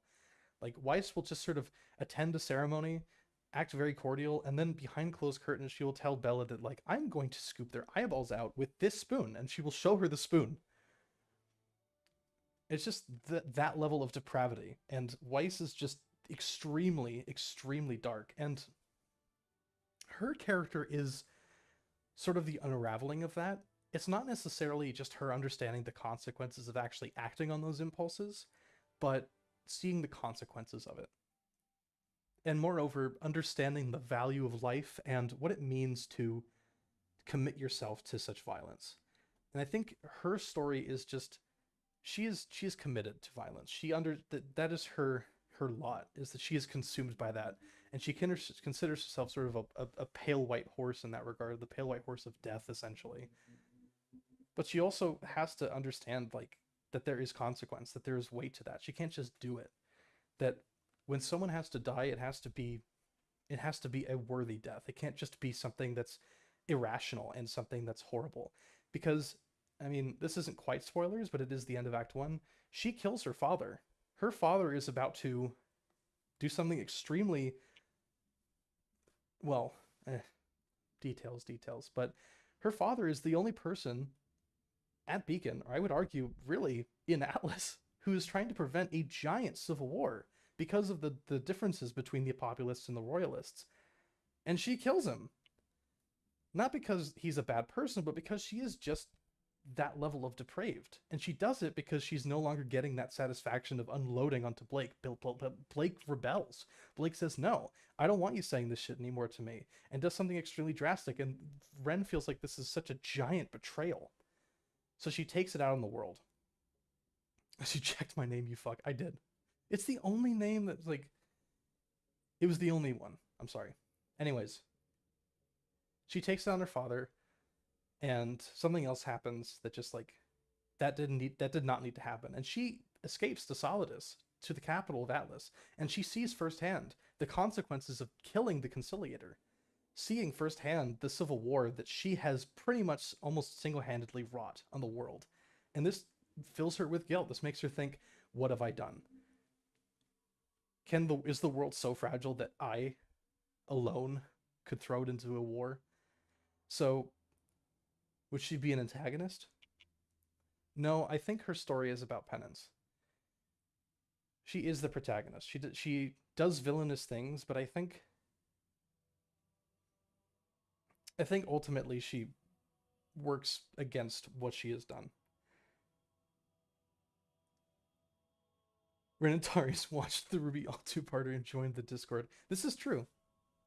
This is true. We've had a couple of Renataris.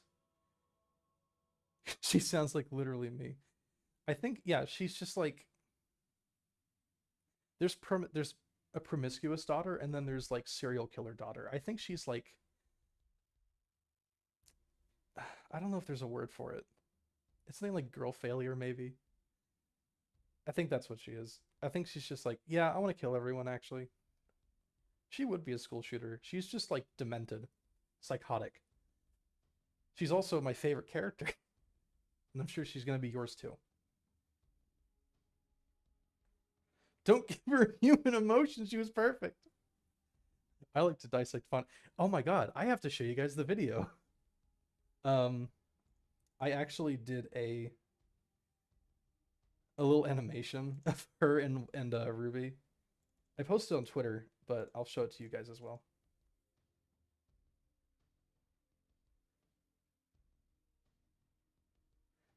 Now, where are we?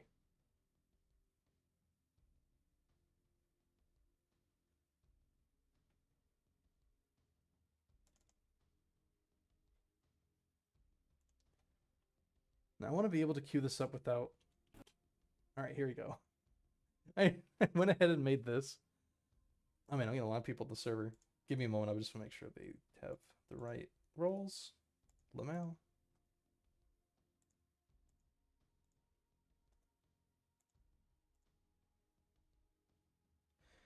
Koreskia. Okay, you're right.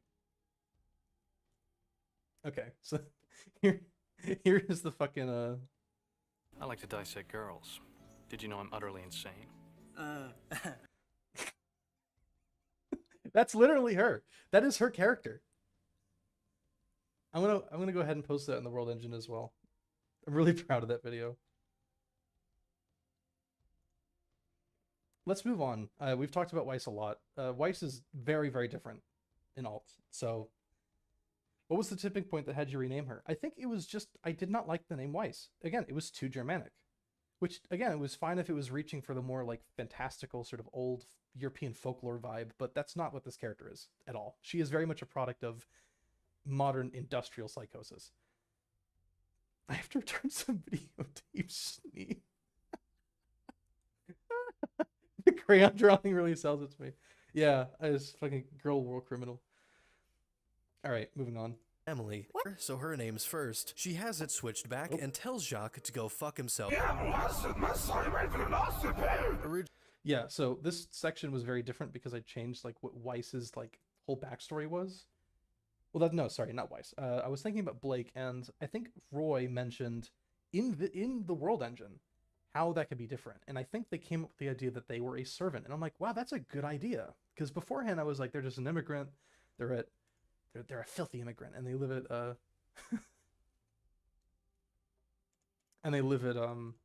at Beacon because they're like a student, and I thought that's kind of dumb. So let's not do that. Originally, I had something planned with Blake where she was a refugee and her family couldn't get citizenship because of some needlessly convoluted immigration laws. Yay! Yay! I lost this video, by the way. Polish cat girls. It's pretty funny though. Not only was that just a mess to explain, but Storyteller came up with a vastly more simple premise of getting her to Beacon and tying her to the overall story. Please hear me out on this one. Blake is a refugee from the city-state of Aurora, recently annexed by the resurgent military meritocracy of Torinth. Her parents were murdered in the prolonged bloody war, and as such she's had to live on the streets for most of her life. It wasn't until she was 13 that a man on visit from the Atlan embassy took her in and made her a personal servant of his daughter, Weiss Schnee. Again, hear me out. The fact that Blake is a servant by the time Weiss is introduced not only sets up the manner in which Faunus are treated in this world, and not only sets up the thematic departure from nature mysticism that industry takes, but it also gives Blake a reason to be at Beacon in the first place. Originally it was for her family's sake, but given her personality, this just makes a lot more sense as a premise. She's battered, beaten down, and totally alone. Someone of her caliber emerging is no surprise. For some reason the quality is really low, so I'm going to bring it back up. Let's take a moment to talk about certain things. So this is basically all the same. And I think the biggest motivation visually here is that Blake would rock a tuxedo, and I think that that's just going to be her fit. Like she'll have like a black dress, a black tuxedo, that'll be her fit. She would rock black. That much goes without saying. I think putting more white on her is just disgusting. It just looks horrible. I hate it. Let me read some comments here. What was the tipping point that you had to rename her? I think I already answered this. It's kind of like, I felt like Weiss was too German. And I also did not like Yang. I did not like Blake. I mean, I disliked Blake the least. So now they're Bella. And I think over the course of the story, they kind of go from these names that I've given them, and they kind of take back the original ones they had.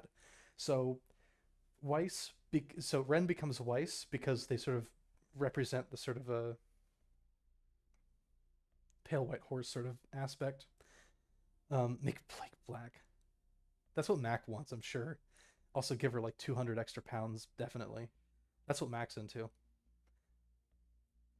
Bella becomes Blake, and Yang in this story is named Yelena, and they choose Yang, though it's not quite Yang. I think it's Yan, which is sort of frontiersman speak. What else? What are the comments here? Why would she care about Wibber if she's kind of self-centered or hateful of others? Isn't that going to be different? Well, again, like I said, there are no teams, so that would not happen. that whole exchange would not happen. There would be no Wibber, there would be no RWBY until like during the Great War, where they reunite and they're like, we got to stop this.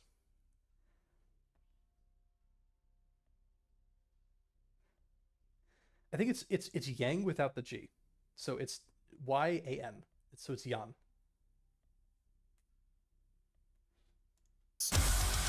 Blake has what I call toxic loneliness. She keeps to herself, not because the world rejects her all the time, but because she's convinced that the moment she does express herself, the world will push back. Do you think I'm gonna skip the scene because I don't like RWBY, but yeah, the general idea. I mean, I wouldn't say toxic loneliness because I think it's more just her character is sort of a undertone of sort of Weiss's character in that she sort of absorbs all of that, and her character arc is sort of the same situation where she has all these violent thoughts. She has all of these not tendencies. She wants to express herself very passionately. And Weiss's path obviously leads her to violence, but Blake, her character in the beginning is trying to veer away from that. She doesn't want to be consumed by that sort of self-destructive storm that is brewing inside of Ren. She wants to do it in a different way. And something that I didn't mention in this video that is very, very important to her character is that she is a musician. She plays the piano. She's extremely passionate about music, and it's her only way to express herself, essentially, in what is functionally a prison. And by the end of Act 1, she is composing this big orchestra, and there's this big emotional moment. I won't do spoilers, but it does have something to do with that dead brother that was mentioned earlier with Weiss. The toxic loneliness thing, I don't know. I don't think about that. I think Blake is just sort of a counter argument to Ren, that there are ways to express yourself without being a violent girl war criminal. Introvert who spends more time in her own world than she does in the real one, and because she's technically dirt poor, she has to scrounge up whatever she can to use as a weapon in combat. Her arc is becoming her own person. We see her as an accessory at the beginning, and by the end she'll have just as much if not more agency as her master, a sort of liberating narrative for a people so universally ostracized. Again, Blake would own the fuck out of a butler outfit. Going back to the chat, would she use touch starved in casual conversation? You mean Weiss? Possibly. I'm gonna skip this clip because I don't like RWBY, Jerry rewatching RWBY alt video. You had her play Mozart in that music visual novel thing, right? She probably wouldn't play Mozart. She'd probably play kind of her own thing, but the idea is that she sort of tells this story through music that sort of expresses her innermost thoughts in a way that is not violent, but definitely passionate, that expresses sort of her deep innermost desires and shows the world that she's willing to express in this really creative, strikingly human way, despite the fact that she is not human. I don't think it would be Mozart, but like thematically, and like if you listen to the musical visual novel thing on the Freeman's World Engine, that is basically like the tone essentially, is that she would be playing her heart out with this orchestra. She would be venting all of this into this grand but compact story about her feelings and what she wants.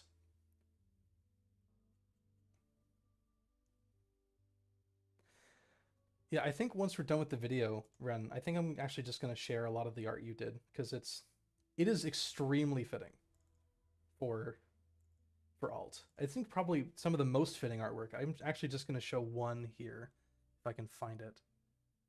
I know Plonk did some back in the day, but someone ping me a Disney talking about the charisma. Yeah, he loves that. I'm sure Thick Roy really loves that.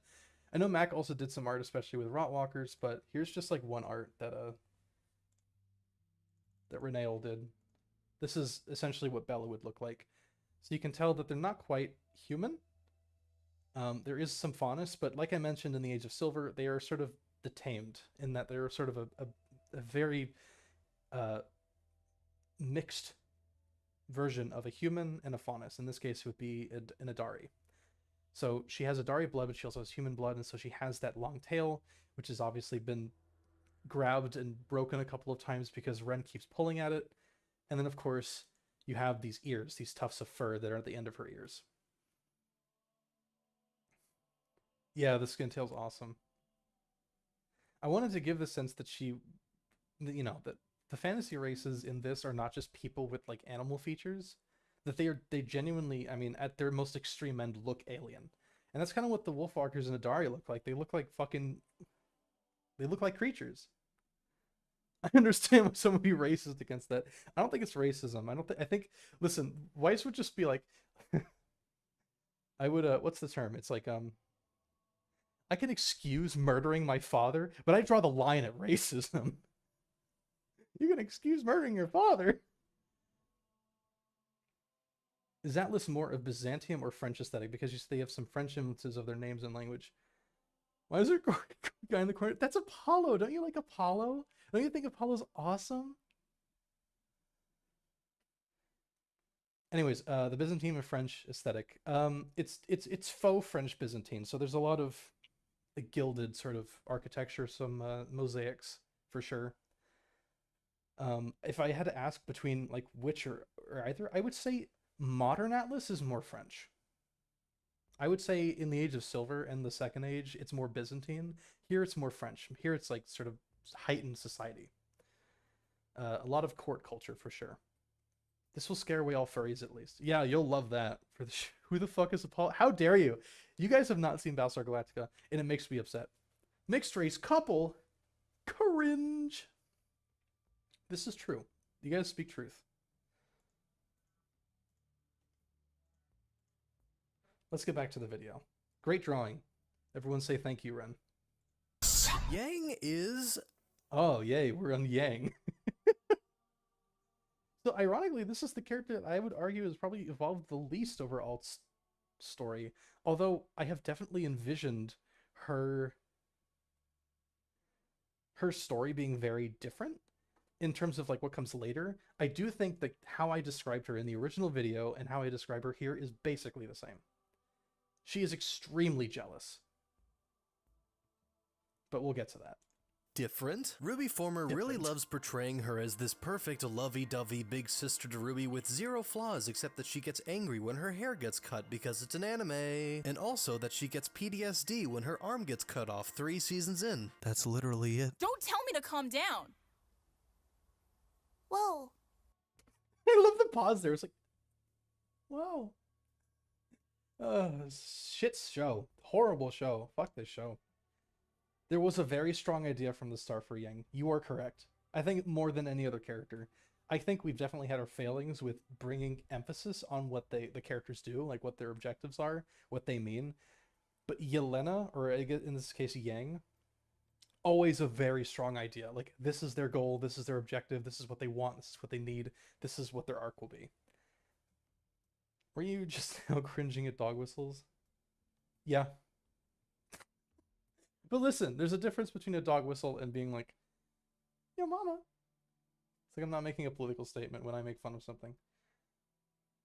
What happened to the High Guardian spy stream you did? I don't know. That was a while ago. That was several years ago. How would I know? Class of 09 alt. Yeah, let's do it. I heard the new game was ass anyway. Let's do it. Let's make a snoot game for fucking Class of 09. That'll be awesome. It'll be a subversion of a subversion. It'll just be like a regular VN. Anyways, back to Yang. She's my least favorite character in Former, so naturally she's the most divergent from the source material in Alt. But the general gist is that she is not alright.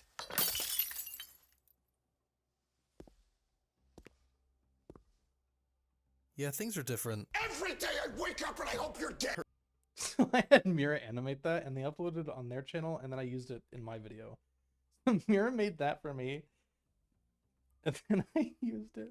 So yeah, that video exists because of me, because I tormented them. I was like, please. Jerry will cringe at dog whistles while we have 3 Hitler gifs in circulation in the Discord. Okay, but that's not going to mislead people. That's not going to gaslight people into thinking that we might genuinely like Hitler. There's a difference, okay? Listen, just for saying that, I'm going to put it on the stream. Give me a moment. I love this gift so much. It's really effective.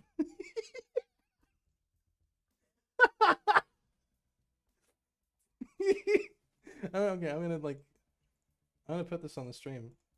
Like an image. I don't know if it'll allow GIF though.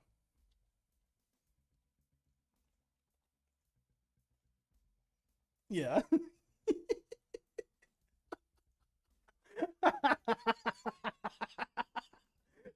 I'm tired, Hitler.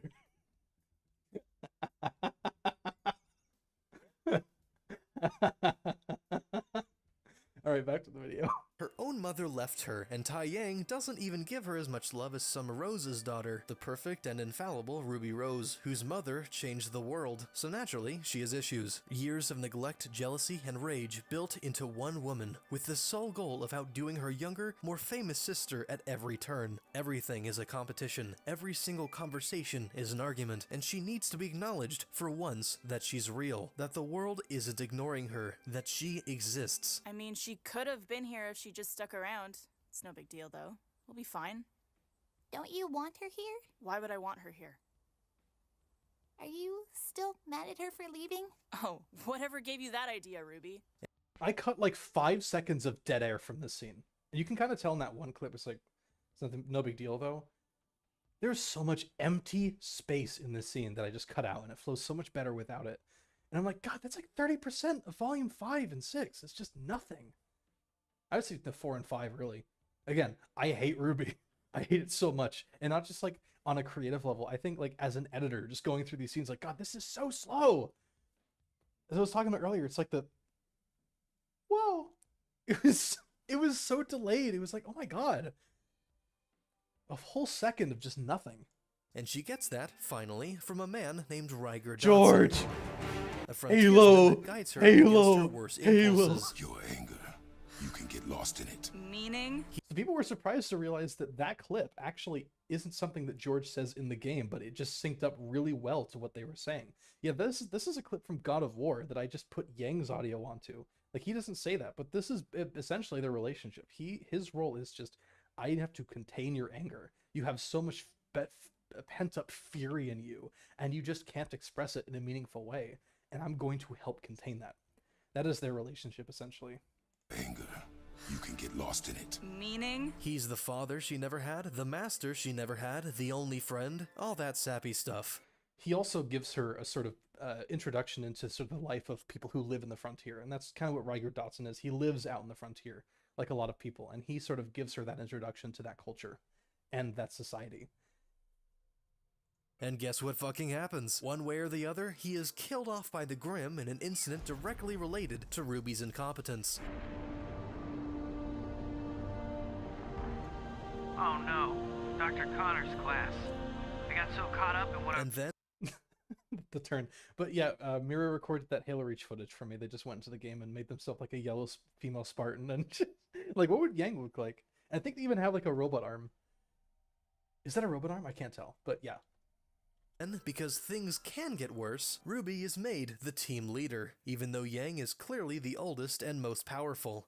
This is supposed to be important, like the team thing, but again, there are no teams. No one does that. I think what the breaking point is that all this horrible shit happens in the frontier, where people go through these life-changing moments, and they come back, and RWBY is celebrated. RWBY is celebrated for essentially failing and fucking up and getting people killed, including Ryger Dodson.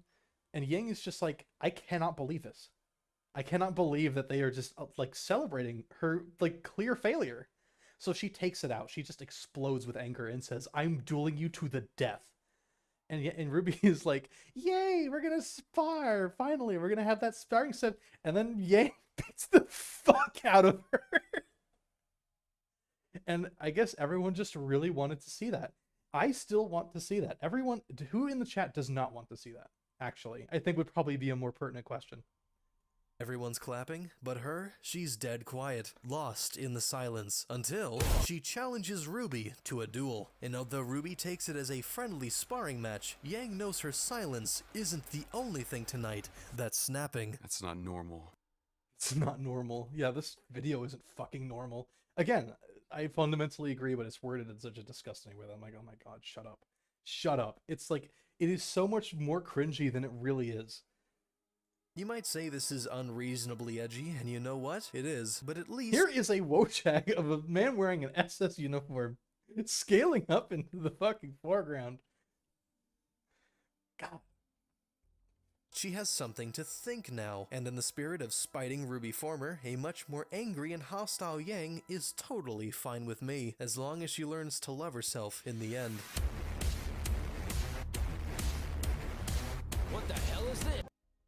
So a little more in Yang, or in the story Yelena, is they were the firstborn child of Raven, Branwen, and um, Percival, who is supposed to be Taiyang. I think Percival, I don't remember their last name.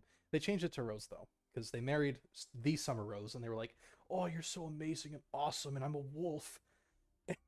Well, not a wolf, but like, you get it. Like, he's just a complete cunt. And they'll talk about it a little more in, like, side characters, maybe, or is it tertiary characters? I don't know. Yeah, tertiary character. Ooh, fucking Dragon Maid. What was I thinking? Anyways, and she's just not given the amount of attention that she wants. I mean, maybe she was at one point when, like, not when Raven was her mother, but when Summer Rose was her mother, and she's old enough to remember like when she was around, and she remembers her face and she remembers her words and her voice, and she's like considers her real mother. But RWBY is considered her real daughter, and it annoys the fuck out of her because it seems like her experiences with her mother does not matter anymore, and this makes her extremely jealous of the attention that RWBY gets. That she is considered the real daughter, but that RWBY doesn't even consider Summer her real like mother. Canonical Yiffer, cringe. Cringe. He's not a furry, I was just making a joke. It was like, I think Salty DK did a dub on a meme that was like, I have so much power and I'm a wolf, with like the same cadence of that one clip that I do constantly where it's just like, I love children. That same kind of voice. And it's, I quote it, me and my friends quote it all the time. It's fucking hilarious. But yeah, Yelena is just really, really angry and upset. I'm half convinced you made this whole thing around Yang and RWBY's fight. That's the one thing that has probably remained unchanged, is having that. Because it is a strong idea, as Ren mentioned. And having that is kind of important to both those characters. And also because everyone wants to see RWBY get the shit beaten out of her because it wasn't enough. What we've seen in the series isn't enough. We need to see real adversity. There is also the question of what happens after the fight. And we have sort of alluded to it with RWBY. And I've talked with Renail a little bit about what that is, which is very, very spoilers, and I won't talk about it because it is a pretty big twist what happens. But the important thing for Yelena is that after the fight, she basically is barred from becoming a hunter. They say, you beat up the Summer Rose's daughter, the heir, get the fuck out. And the only thing she can do is be a steward. A steward is essentially an honorary hunter that basically serves as the logistics operative for a lot of teams. And this is the kind of role that Penny fills, as we'll talk about Penny later in this video. And Yang is part of that, and Yang accompanies a team called Lion, I'm pretty sure, into the frontier. At one point, she gets captured and is held for ransom, and Lion is just like, Lamau, and leaves. So Yang's just left alone in the frontier with a bunch of frontiersmen, and they basically raise her. They're just like, hey, you know, no one's coming for you, so you might as well just like help us like build this shit. So she becomes a little more integrated with frontiersman culture, and she, you know, it becomes a lot more like her second home. And she also meets her real mother, Raven Branwen. They have a very standoffish relationship. Like, how do you even parse that? And it's kind of the same vibes as I say it's not Game of Thrones, and I keep putting myself in the trap, but like, if you remember with Jon Snow and the Wildlings, that sort of adventure that I have with Mance Rayder and, you know, Ygritte is very much similar to Yang's journey with the frontiersmen, and just feeling free from the responsibility of Summer and the anger that she feels with with RWBY. And she finds her own name in Yan, right? From Yelena to Yan. And Penny is the goat. Penny the Peak. Penny the Peak. We don't remember Penny. But yeah, that is essentially her character, is that like she will find a way to divorce herself from that fury. And it's kind of similar to what Weiss goes through, in that they release all of that in this big feat of violence, and they come to regret it. And they work towards undoing that violence forever. At least it isn't Warhammer. This is true. Now, as just a warning for side characters, with the exclusion of Penny, most of this isn't true. These characters are very different. Pyrrha, not quite, but the characters of Nora, Liren, and John are very, very different. And I'll talk about them at the end. So I'm just going to let this section play. Unlike Weiss, Jean d'Arc is fixed squarely on making his family proud. He has a long line of ancestors who have fought in the military in several nations, and recently, they've built an extensive service to Torinth. Jean was sent to a military school called Imperia Academy, located within Torinth, and is only now joining up as a hunter at Beacon. Why not a soldier? Because he's afraid that being a normal soldier won't impress his father enough. He's biting off more than he can chew, and over the course of his education at Beacon, he'll become a leader and fight for more than just his family name. He's hopelessly naive, lacks leadership skills, and has a lot of room to grow. He would be the main protagonist, but leadership doesn't really vibe with the thematic core of this story, so He's not really leadership material. instead, he's the lead of the secondary cast. Kira is a very familiar face in very, very different here we go. circumstances. If Here you're we go. familiar with Alt, you already know what's coming. To the rest of you, I promise I'm going somewhere with this. So basically, her father's Hitler. What? No, actually, her father is John Nikos, Alright. Well, you owe me one. the apostate populist leader in Atlas that wants to restore the country to its former glory and also commit genocide. Don't worry about it. All you need to know is the Faunus' god is the dollar Shut the fuck up. ideologies of her father, who, for all his excessive demands, really is just trying to salvage this blunder of a country. She's just as confident and capable as she is in the original, but on top of simply being the best person she can be, she also has to be the best person her father can have representing him. And at some point, she's gonna have to choose between what she feels is right and what she knows is right. Despite being an Atlan, she's also the only person willing to give Jean a break, which conflicts with her nationalist appearance even more. You might be thinking, wow, the apostate's daughter is at Beacon? That's a fucking coincidence. It isn't. I'll explain later. I said I'd explain it at the end. But I'll just say this here. She dies very quickly. So if I remember me telling you, Ren kills her father in this big, quiet act of violence. And the first person that comes into the room after is Pyrrha. And it becomes just that scene from Berserk where Guts kills the kid, where Weiss doesn't know what to do and basically just kills Pyrrha. So she dies. There is no character arc. She is there, helping to represent her father, to sort of, very valuable to him, is held in this politically neutral zone where she probably won't be affected by what happens in Marathon, and yet she dies. And this fuels the tensions, not just between the royalists and the populists, but also basically makes Weiss wanted by basically everyone. So, not great. I'm tired, Hitler. It's a pretty good way of explaining that whole fucking Adrian did nothing wrong section. Although my thoughts on Israel are no. So let's continue. I'll talk about Lee, Ren, and Nora once this section's concluded. Lee, Ren, and Nora exist as pure thematic extensions of the setting and the story. Although they're effectively the same personalities, they both serve to fulfill two core aspects of RWBY Alt: action and Why were the Faunus used as Jewish allegory? Because they're minorities, I guess. I don't fucking... political intrigue, because comedy is subjective. While I'm not saying there won't be brief bits of comedy sewn in here and there, it's not related to the overall tone we're going for. Even outside of the context of Yang hospitalizing her younger sister, which is fucking awesome, a lot of RWBY Alt is told in terms of culture and politics and relationships, and having a lighthearted tone is fairly out of place. What did you get me? You'll have to wait and see. Every day I wake up! So Nora saying something like, We'll break his legs. is probably much more realistic than, I'm queen of the castle. I'm queen of the castle. What the fuck are you doing? so how would we show these two core aspects? So cringe. So cringy, that clip. I'm queen of the... Fucking cringy as fuck. Oh my god. I watched too much Dova Hattie. Yeah, no shit. We haven't even gotten to that section yet.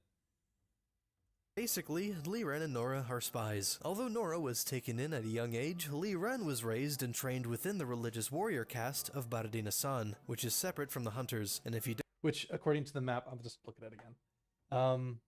Just to clarify, I mean, I'll talk about the characters once we're done, for sure. But just looking at the map, it has since been replaced by the Knights of Badador, which is just leaning closer into the Lord of the Rings. But it is nonetheless, like, what's going on.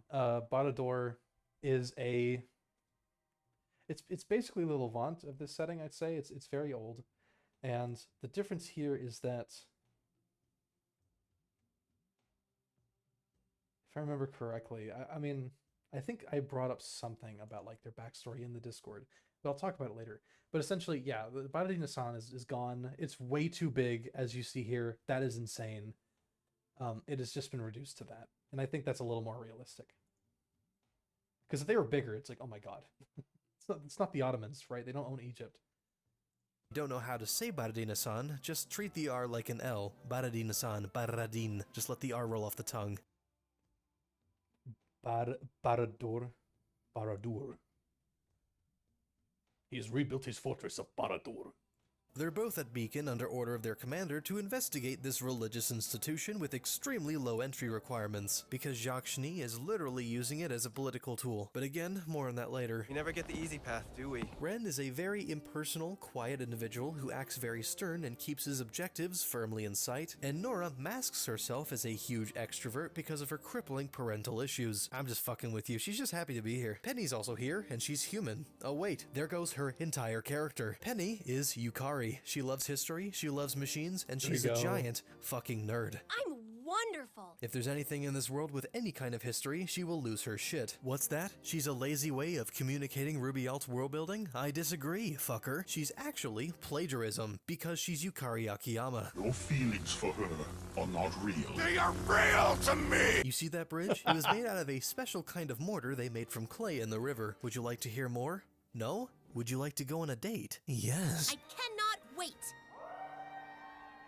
It seems we will have to wait. So let's take this opportunity to, this is a decent freeze frame. Let's take this opportunity to talk about the characters. So Penny is basically the exact same. Are they a daughter of Ironwood? Probably fucking not. They're probably just a rando, a literal rando. She is there, she likes history, and she might be God, but it's okay. Don't worry about it. So Jean is another rando at the academy. They don't have that whole thing about trying to make their family proud. They are just a random person who is there to learn how to be a hunter because their prospects are grim and they want to get it. Their prospects are grim and they want to make fat stacks, and they, you know, the only way to mobilize yourself in this society to raise your rank essentially is to become something greater than a peasant, is to basically become a hunter. And Lee, Ren, and Nora are from two different countries, and I forget which one Nora is from. I'll have to look really closely at the chat here.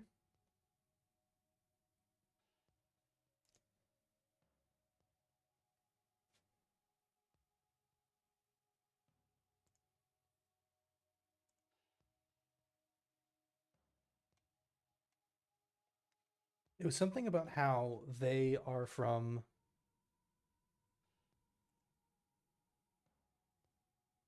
Here we go.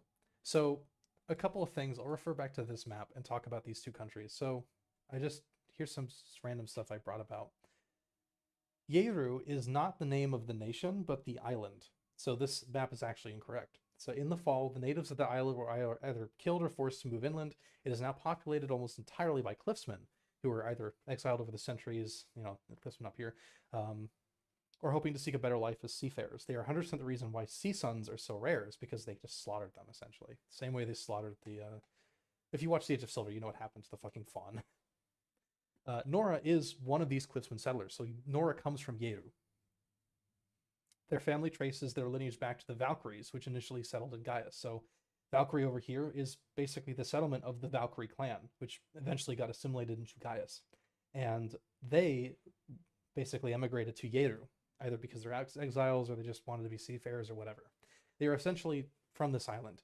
By contrast, Baradina-san is this sort of pseudo-theocratic order of knights, and Lee Ren is brought up in the ranks of those, and he is extremely stoic, dutiful to his to what he believes in, and he contrasts heavily with the sort of high-spirited energy of Nora. It's basically very familiar to the original series. You get it. The thing with this team, Jean, Lee Ren, Nora, and I'll say Pyrrha, is that like Pyrrha, this is a team that does not have a very promising fate in the series. She gets so Pyrrha's the first to die. And throughout the second arc, there's sort of a division between Jean and Liren and Nora, in that like they want to be able to find Weiss because they're on the run, because they think that'll improve their standing with Atlas, which Lord Antares was a seated lord of. And of course, being over here, they are subject to the protection of Atlas.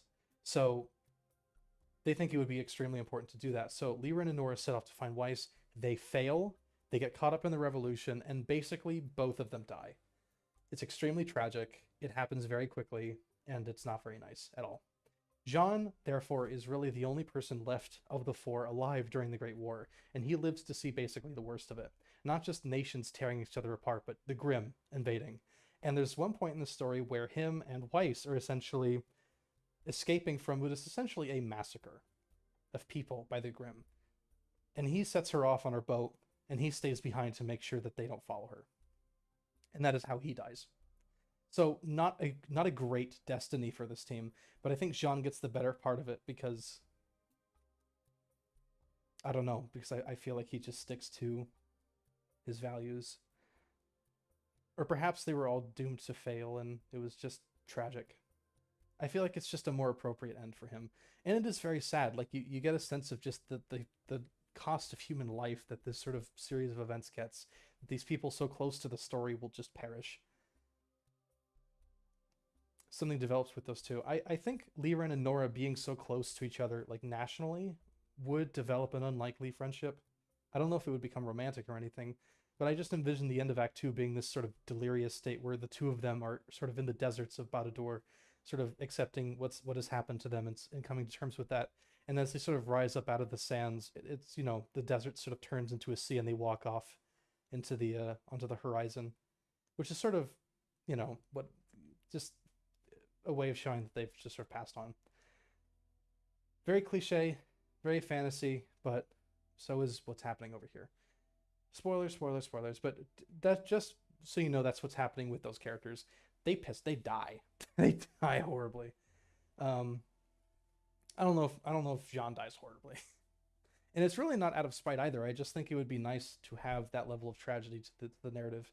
I don't think the four main characters notwithstanding, there's not a lot of just people who die close to them to make it feel like that this is a really powerful moment in their lives. There's no sacrifice, right?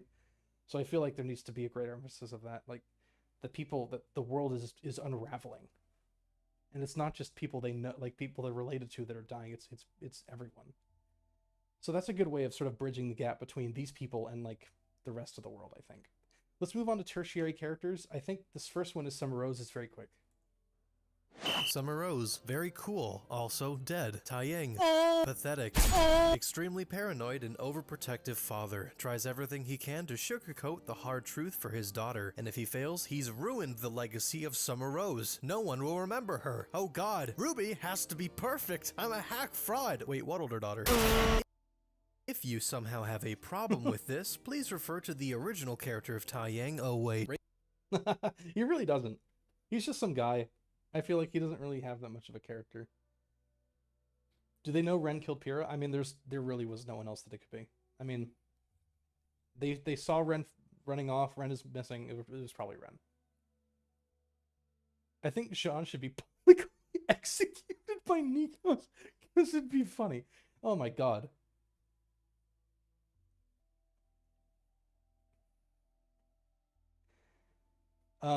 So yeah, so in this story, it's not really Taiyang, because again, there's no real precedent for the Chinese influence. This is a very European story. His name is Percival. Extremely pathetic. I think the word I used in chapter 1 is milksop. Very, very pathetic man. He is the kind of guy who's like, can I riz you? And the person's like, sure. And then he spends the next 5 hours just yelling, please. That's him. That's his character. So no love there at all for him. And he does some pretty awful things later in the story once a certain event happens, which, I mean, you know what it is. It's Crodad. Once that gets revealed that you know, RWBY is a bastard that does not actually is, you know, Taeyang is not actually their father.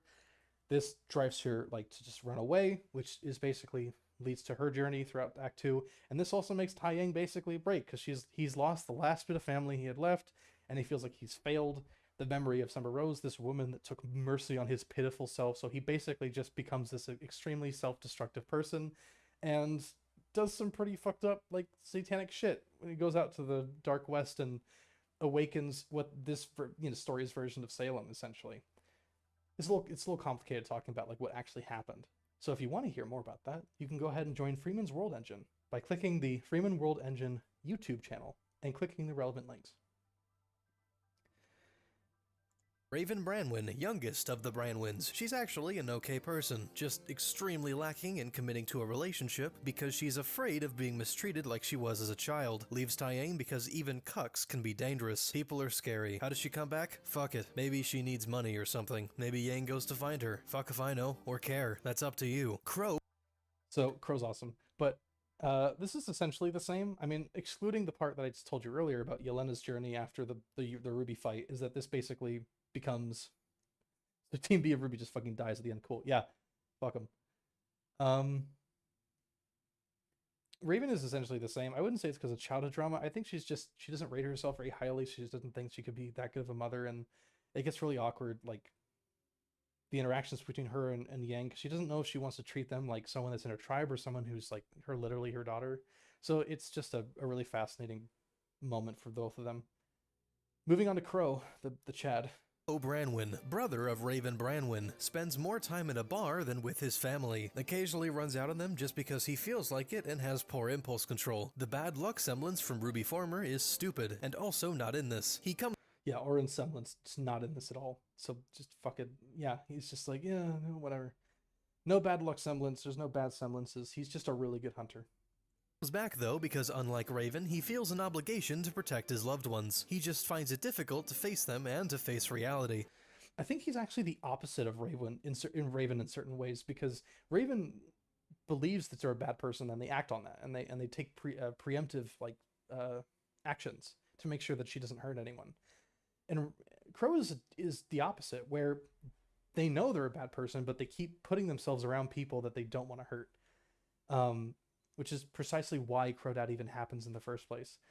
I guess it's, I mean, the series makes him look like fucking Rick Sanchez. I'm not going to do that. But he's definitely sort of like this sort of melancholic sort of guy. Very slick, I kind of think of him as, I mean, listening to Halo music right now, you've seen multiple Halo references. I'm going to say it. He's kind of like Buck from Halo 3 ODST. So there you go. Jerry keeps saying how Alt's world is unraveling in a civil war with a lot of traumatic historic events. It's like real life right now. I don't know, Fulano. Just because Twitter got banned in Brazil for like 2 months doesn't mean the world's ending. Him and Taeyang are on very poor terms. Why? One word. Literally, suck my dick. It can't not work. RWBY would lose her shit. Conflict. Yeah, Crowdad is awesome. I still maintain that. It's going to be a huge part of what happens in Act 2, and it will definitely change a lot of what RWBY thinks, because in the very least, she at least has this affirmation that, like, at least she is born to Taeyang and Summer Rose, but no, that's a lie too. She shouldn't even exist. So, yeah, it goes without saying. I really like that development. Professor Ozpin is a very impromptu character at the Church of Beacon. He's extremely salty about the new administration and won't hesitate to talk behind its back. Oops, he's got tenure. He also... I don't care about the teachers, man. Who cares? I don't think it works like that. I don't think the teachers are going to play that big of a role, honestly. I mean, they might play a decent role, but they're not the main players. So I'm not even sure why I'm even talking about this fucking guy. I think it's funny that he's like a conspiracy theorist, but I think that's better for a character like, I don't know, who would be like naturally distrusting. I guess we'll see. subscribes to most every conspiracy ever, including the rumor of a toxic compound in the water supply turning babies into faunus. Of course it's true. He also suspects Jacques of using Beacon as a political tool for his own family's ambition. Of course it's not true. It's just a coincidence that relatives of the royal family and the daughter of the extremist opposition to said family are at the same place at the same time in the same class. So originally, I mean, we'll talk about Lord and Terry's later with Jacques, but in the present version, it's not really a conspiracy. It's not really this grand plan to marry into both halves and to, play both sides. I think he really is trying to conciliate them, and it's not really a secret that he's trying to, bring the two together and try and create a better country out of it. I think he genuinely is just trying to do that. It's not really a secret, like it's posited here. Professors at Beacon are just sort of middle-of-the-road weirdos. None of them are especially cruel, and in terms of attitude, they aren't quite divergent, except maybe Ozpin. But that's just because he's so basic in the original. All of them are sort of on the fence when it comes to the whole Church of Beacon thing, because all of them were there when it was just Beacon Academy. The whole change in administration kind of freaks them out, and there isn't much love for Jacques Schnee as a person when talking in private. The students don't know that, though. They're way too preoccupied thinking about themselves to know. So we're going to get into Ironwood in a moment. But like I said, the teachers, not that important. I wouldn't stake too much in them.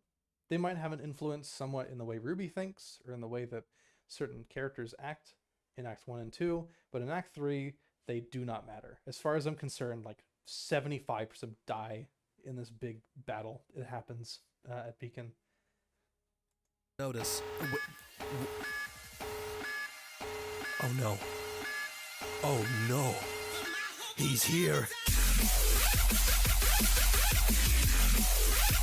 General Ironwood, Penny's father, was a decorated Atlan general in the war prior to Atlas's economic collapse, but left when he realized it was fucking stupid. Sir, I'm not going to starve the entire army just to siege a single city. He's bitching about the king. Is he alt-right? Let's talk about the title.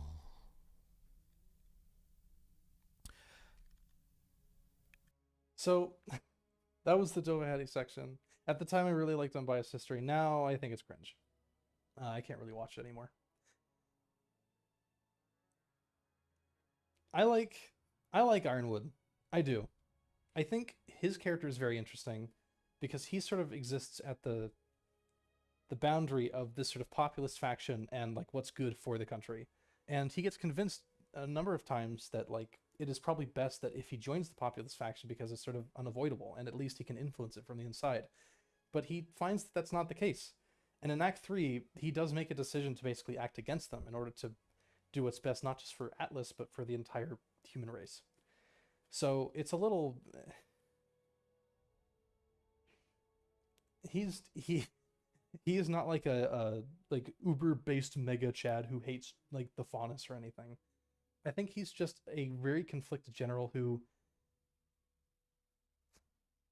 doesn't really know what he wants. And I feel like even his dismissal from the army of Atlas is sort of premature. Like it's just something he sort of accepts, and he doesn't really consider, the difficulty of what will happen to Atlas in his absence. He's just sort of like, yeah, whatever. I think it's just over the course of the story he starts to, in spite of the sort of military engineering and sort of organized sort of field corps of like how like army organization and sort of just like no thoughts at empty mentality that a lot of soldiers have.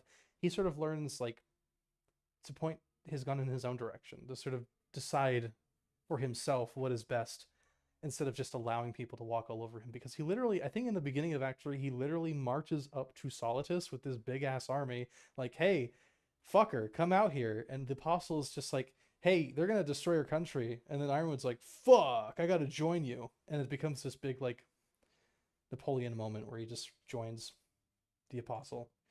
So quickly, Jerry white supremacist propaganda. Yeah, the server's popping off. And by popping off, I mean there's like 3 messages. Wow. Would Ironwood hit the gritty for the entire human race? I think he would in Act 3, but in Act 1 and 2, he would just shoot you. His constant moving around allows Penny to pursue her personal interests in history, culture, machine working, and anthropology. Where are they now? Somewhere in Torrent, I don't know. I'm a general, I know all the weak spots, let me fuck up my country. Oh, yeah. We're with you. Here it is again. Are you with me? None of this matters right now. Loyalty always matters! So fuck this and fuck this, but like, and fuck that. But I think it's hilarious, like unrelated, that RWBY alt-right, right? The whole dog whistle, but and this whole section's just nightmare. But I think it's funny that the performance between Weiss and Ironwood is so different. Like it's supposed to escalate into like, you know, Salem showing up, but Weiss is treating it like it's just some another conversation. He's just like, none of this matters right now. And then it cuts to Ironwood, he's screaming. I was like, what the fuck? And it comes out of nowhere. Oh yeah, we're going to Adam now. I want you to tell me whose fault this was. Adam is somewhere. Adam! Surprisingly, Adam is not edgy in RWBY Alternate. He's all about this nation is going to shit and I can see the Holocaust from a mile away, so I'm just gonna take Bikini Bottom and push it somewhere else. He's highly idealistic and an effective leader, but also stubborn. How stubborn? He's been arrested several times by the Atlan authorities, but keeps escaping because the guards are too busy protesting the government. I'm not kidding, that is the actual reason. Arresting people is a whole lot of fun, but watching jail cells? Does he get embroiled with Blake? Literally how? I don't care. Maybe? He definitely enabled that toxic loneliness side of her. You fucked up my face. Okay, so Adam, we do actually have like a route for him. So Adam is the strong rebel leader. He is the John Connor of the Faunus and Atlas, and then he dies. He gets killed somewhere towards the end of Act 2, and this basically leads to the splintering of the Faunus factions and makes it so that they are not able to withstand the rise of the Kurskia, or the Kurzheim, or whatever, the populist faction. And this sort of resembles the route that a lot of revolutionary movements take, in that like they achieve their goals, but once that charismatic person dies, it starts to splinter, because it all was packed into this autocratic vision of he is our savior, he will lead us, and then he dies, and now they have nothing. So you have to keep that when I refuse a lie to change it. You know what? Shut up. So that was really, it was I think that's the route we're going to take with him, is that he is sort of this great charismatic John Connor kind of character, leads the revolution. I guess it's not, I keep saying John Connor because it's a fictional character, but like there's a very real person in French history that was just the leader of the French resistance and basically became president because of it. It was de Gaulle. He's like the de Gaulle of this movement. He's a hero, and he dies, and the movement fails. It splinters. So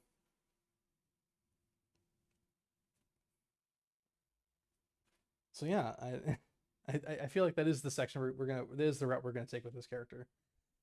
And I think the way they move off of Blake is that they sort of help them to express themselves as a character, because this entire time in Act 2, Bella is just looking for Weiss because they feel guilty about basically enabling this, or this behavior, I should say.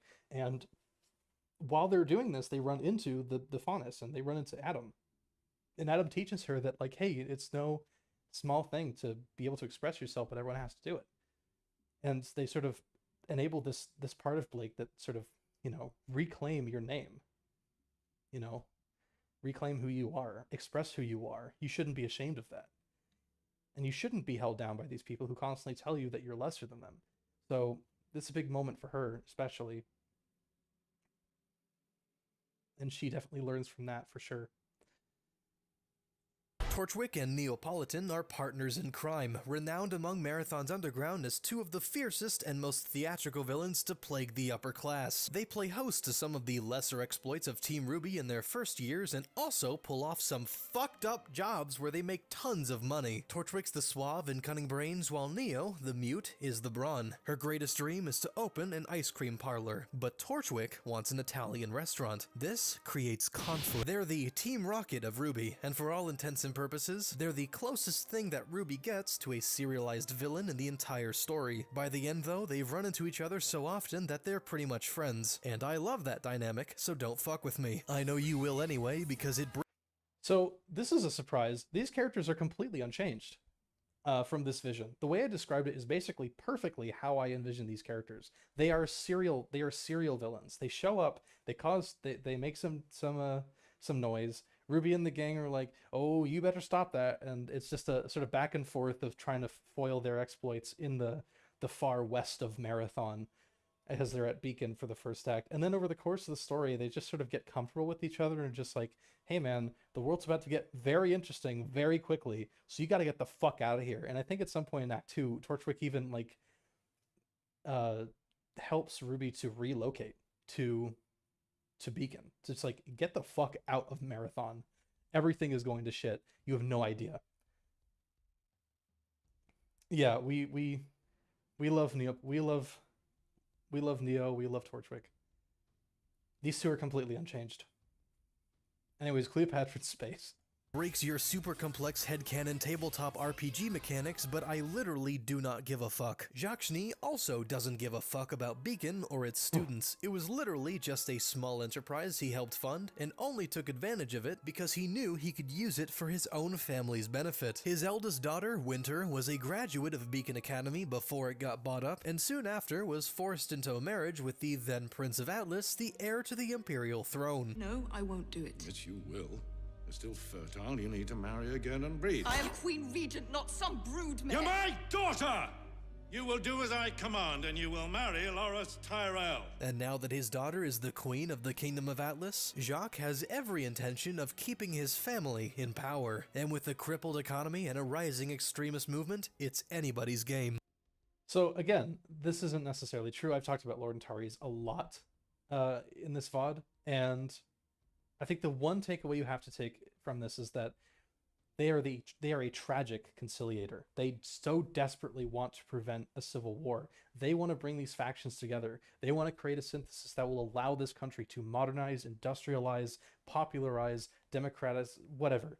They want it to become a better country, and they know that the only way to achieve that is to reach a consensus between these two movements, the royalists and the populists, and come to a conclusion that will better the empire. But it doesn't happen, because he is constantly beset by the ambitions of the apostle, by the ambitions of the royalist, and of course, the misdoings of his daughter. So anything I say here that contradicts that is fucked up and wrong. But our boy Jackie has a plan, Pyrrha. Pyrrha is the key to all of this. If we can get her working. So this plan is kind of the same, but it's not quite with the same intention. He is already part of the royal family. The Antares have already married into the royal line because the Queen of Atlas is Winter, who is the daughter of James Antares, and the sister of Ren Antares. So he doesn't have to work any more favors into the royals, but he does think that if he is able to marry into the apostles' family, that he would have a direct link to both, and that he would be able to conciliate a longer lasting peace by negotiating through familiar bonds a synthesis. And obviously it doesn't work, but this is his plan essentially, is that he wants to marry off one of his sons to the daughter of the apostle, who is Pyrrha. And that is why Pyrrha is at Beacon, is to basically get her acclimated to his family. Pyrrha Nikos is the daughter of John Nikos. Whitley Schnee is the son of Jacques Schnee. Whitley and Pyrrha are the same age. Jacques already has control over the throne, but if it were somehow overthrown, and his son was betrothed to the only child of John Nikos, well shit, Winter would probably survive the revolution and the Schnee name would remain in power. In theory. That was also why Jacques insisted his eldest son, the one who died, attend Beacon and become a sentinel. That went balls up though, so he's back to square one. And if he can convince the apostate Nikos to marry off his daughter, then there's no doubt the future of the Schnee name would be assured. And if the revolution ends in the Kharizims' defeat, so what? He'll just name Winter his heir, and have the Imperator disappear under suspicious circumstances. It's literally foolproof. Shut up, I have a gun. Winter though has different plans. As far as cunning goes, she got the lion's share. You shut the fuck up! You shut the fuck up! And has So even then I was pretty obviously leading into the fact that I was inspired by A Song of Ice and Fire. I think furthermore, just this whole plan with Winter, I don't know if Winter has this motivation. If I remember correctly, once her father dies, Winter just essentially goes full like, I need to protect my children. You can have the king. And I think they literally just corroborate with the apostle, just be like, I will give you the throne if you just allow me to evacuate. And apostle's like, yeah, totally. Who knows? I don't know if he'll follow through with that though. I don't know if she's just like cunning or anything. I think she's just like, I don't want to die. Absolutely no intention of fighting for her father's sake. She knows Atlas is fucked, and while she can easily influence her husband, the incompetent and craven Imperator Maximilian, she isn't looking to be thrown out the moment John Nikos seizes control. Fuck the monarchy, fuck the empire, and fuck my manipulative, uncaring father. I'm taking my sister and my younger brother and joining the Nazis. Well, yeah. Hi, John. I know we're supposed to be enemies since you're trying to overthrow my husband, but we'll bang, okay? Aiming at the enemy. Whitley doesn't give a shit. While he isn't a hunter in training, he lurks around Beacon a lot and just hangs out. I have literally nothing for him. Maybe he can be into painting or something. Yeah, Winter, that Nazi shit's good and all, but have you seen my self-portrait? Mwah, masterpiece, 8 out of 10. So why is, I guess say Ren? Ren has actually 3 siblings in this. You have, her mother's name is Maria, and I think she's dead. At the time of the story. Her father is James Antares, her older brother, Jimmy, another older brother, Whitley, and a older sister named Winter, and a other older sister named, what was her name? It's Willow. So James, named after their father, then Winter, Whitley, Willow, then Ren. So that's a fun alliteration. So she has a big family, as is typical with royal families. We'll wrap up with John Nikos, the father of Pyrrha. Oh, I love this section. Let's just get through it. And the leader of the Kurazai movement in Atlas. As easy as it may be to simply say he's Hitler and make him an objectively evil character. I'm just going to stop. Actually, I'm sorry. I'm just going to stop there. It's not Hitler, okay? I know this is like the Great War period. I know that this is like leaning sort of a fusion between 1 and 2 and, you know, this whole period of just like wars and global conflict. He is not Hitler. I think a more apt comparison is Napoleon. He is the charismatic, popular leader, though he fancies himself an emperor. And he sees that through his will, he will be able to unite the world under France and its values, right? But here it's just Atlas. And I think it's far more appropriate to compare it to Napoleon than fucking Adolf Hitler. So, yeah.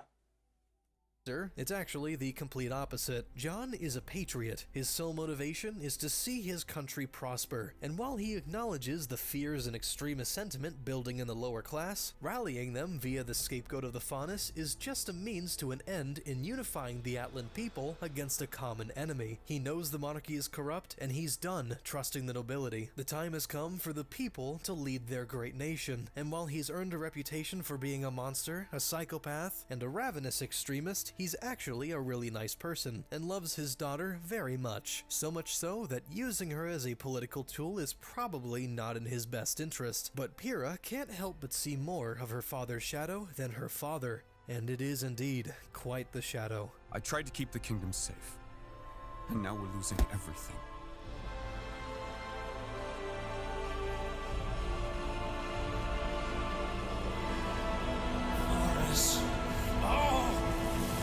Quintilus Varus, give me back my legions.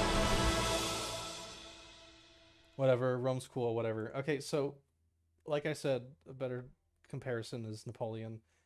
He, on the matter of his daughter, I don't know if I would call him a nice person, because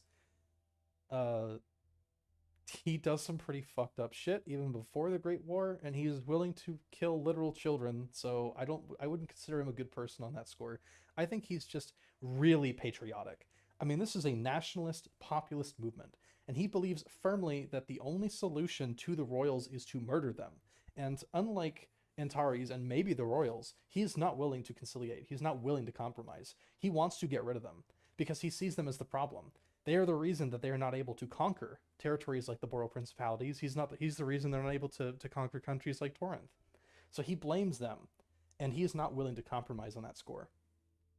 I would not call him a good person at all. I'd say he's extremely ambitious, and in the words of the Henriette, is they have kingdoms in his eyes, right? So, once again, Hitler, no, it's absolutely not. As far as his relationship to his daughter, I'm not sure. I think it's a matter of conflict for him because obviously he considers them the enemy, but I don't think he rates them highly enough to just like hold them hostage. I think he genuinely just wants his daughter to be safe and it's just like, hey, fucked up shit is going down, so I'm going to send you over here, right? I think that's his motivation. And ironically, it just gets his daughter killed, which just motivates him to kill the monarchy even more. Like, Ren must die, the monarchs must die, everyone must die, so that I can ascend the throne and the people can ascend the throne and we may like rule our country together and start a war that will cleanse the world. And he's not like, here's the thing too, is that it's not necessarily anti-faunist sentiment, because that's way too much Hitler, right? It's more just, as I mentioned in the Age of Silver, that Marathon is sort of split through the middle in terms of its culture. So I'll just pull up the map again here.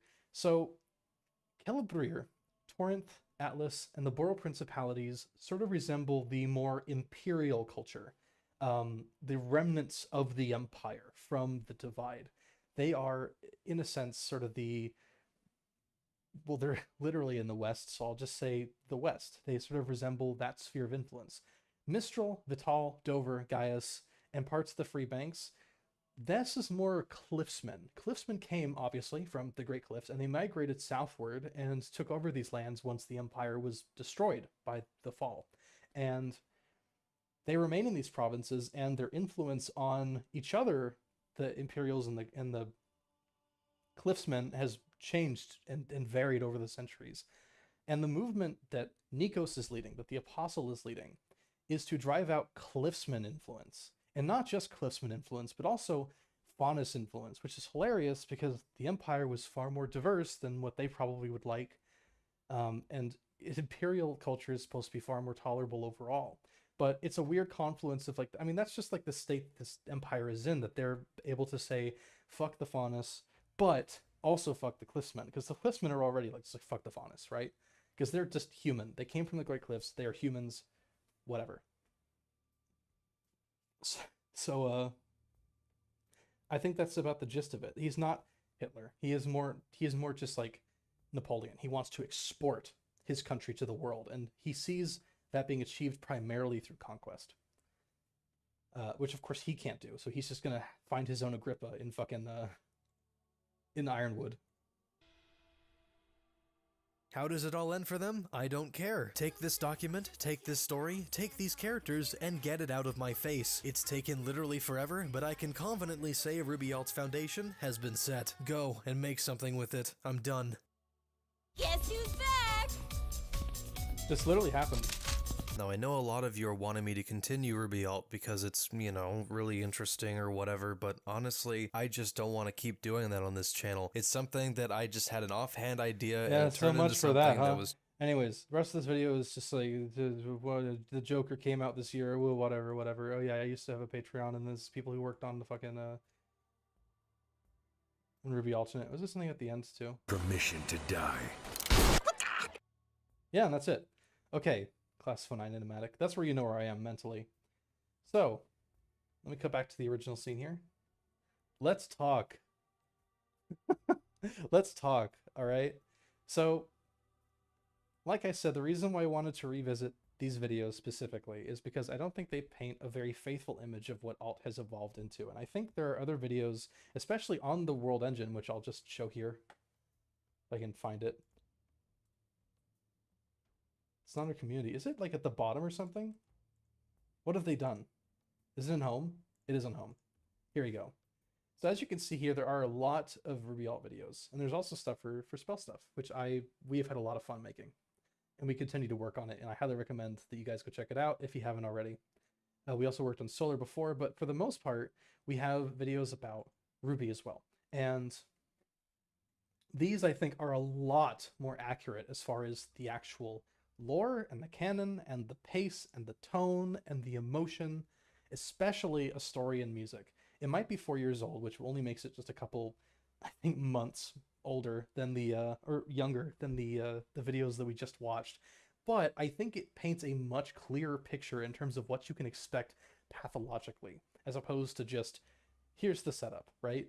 I think that captures a better tone as far as what you should be feeling, and I highly recommend watching it if you haven't already. It's pretty damn good, if I say so myself. Oh, sorry. I forgot. I was still in the RWBY phase. Anyways, but here you can see on RWBY's on the Freeman's World engine, we do a lot of stuff for RWBY, but we also do a lot of stuff for Spell Stuff and Solar. So I highly recommend going out and checking out the content we have for RWBY Alt there. This stuff is probably the closest to the canon that we are probably ever going to get, aside from the chapters that you can already read by going to the Freeman World Engine Discord, which is linked in basically all these videos. So go check it out if you feel like it.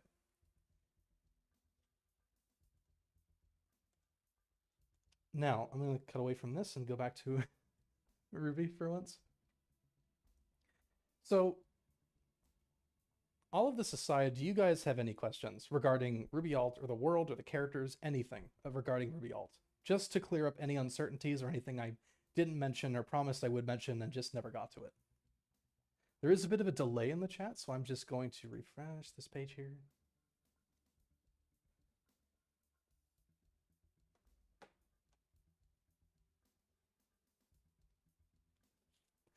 "52 viewers. Wow, okay. Hello, everyone. Yeah, Spell Stuff is the GOAT for sure. But today's stream is about RWBY Alt. It's supposed to be Spell Stuff Sunday too. Like, we're supposed to talk about like the newest provinces that we've added. We're talking about New York and Boston, which again, you should check out the Discord for sure. Yeah, I'll make sure the VOD is available for you, Squid. Do you have any thoughts on elective monarchy? I don't think the actual political process or like types of governments really matter here, because this is more of a build-up to a war. And sure, you could include things like, you know, the seats someone might own in the Congress will affect the kind of legislation that's made, or the sort of ethos, or, you know, you showing how influence is bought or you know, gained in these institutions. But as far as elective monarchies, I don't know. Fuck if I know. Is Emerald Sustrai? Who's Emerald Sustrai? Or what is it? What is Emerald Sustrai? Oh, the green-haired bitch. I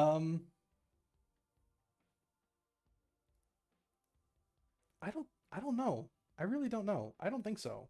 She feels way too much like an anime character. Are you having fun writing, or is this more of an obligation? It feels like you're having fun. I am having so much fun. The only reason that I keep doing this, that I keep coming back to this, is because there is something about alt that just is so fun to write about. This really is sort of the European Fae story that I just love to come back to.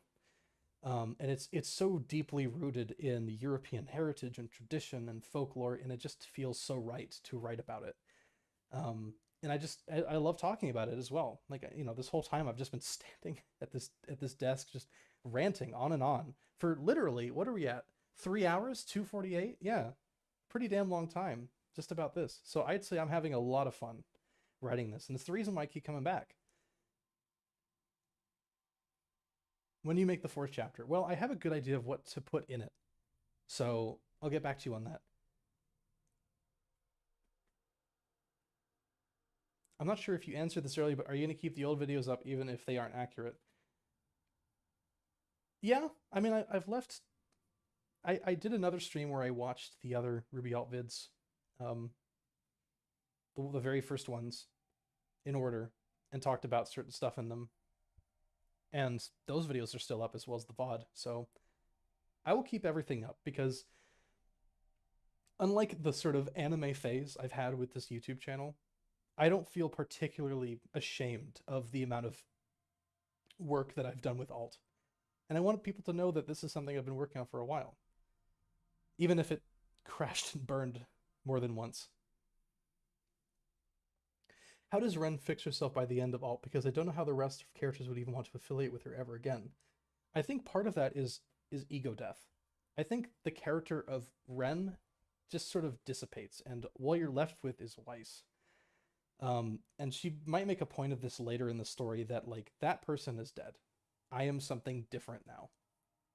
Which I want to word a little less cliche.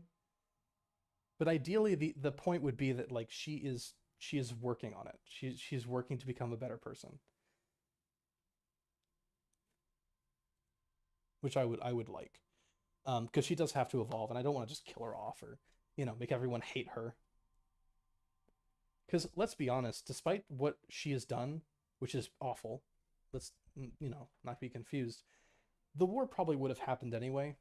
I'm sure whatever would have happened, I'm sure it just would have transpired in any way. So I wouldn't say she's singularly responsible. She might hold that guilt, and I'm sure whoever she associates with in Act 2 might also try and keep, like, hold that over her, like, it's your fault we're in this mess.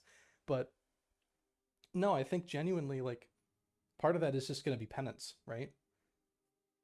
So I think it's possible for her to be fixed. I just don't have the specifics because we're not in Act 3 mode quite yet.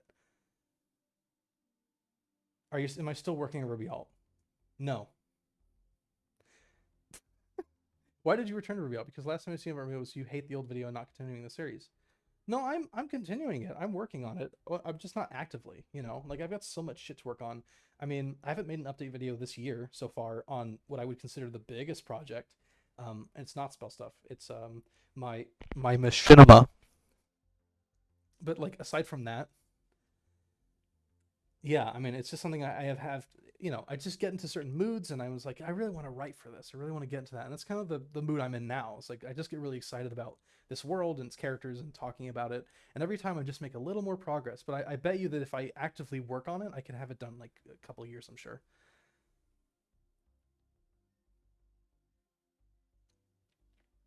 To be honest, I didn't even assume it was going to sing, as I hadn't seen the side channels, but I'm glad it is. I have a lot to check out now. Yeah, I definitely recommend going to check out the World Engine. Again, I'm just going to go back to this previous scene here. I'm tired, Hitler. Yeah, Freeman's World Engine, RWBY Alternate Series. Definitely check out A Story of Music and these 3 videos here. I think Kay also has a video playlist that if you join the World Engine Discord, they'll be more than happy to send to you.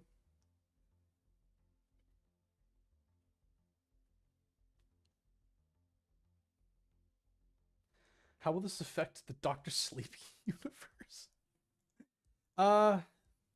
It will result in catastrophic retcons, for sure. Like, the Grimm, for sure. Would you rather do the one... Oh, fuck off. Are there pagans in RWBY? Like a non-Christian type group? Absolutely.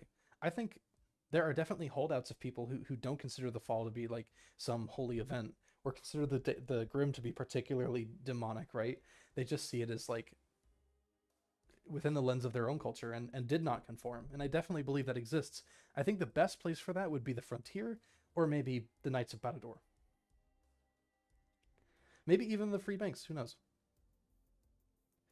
How many books do you think it is? It's just going to be a bunch of chapters until it's done. 3 books. I don't know how many chapters. I don't know how many pages. I don't know the word count. But I know it's going to be 3 books. And each one will be an act.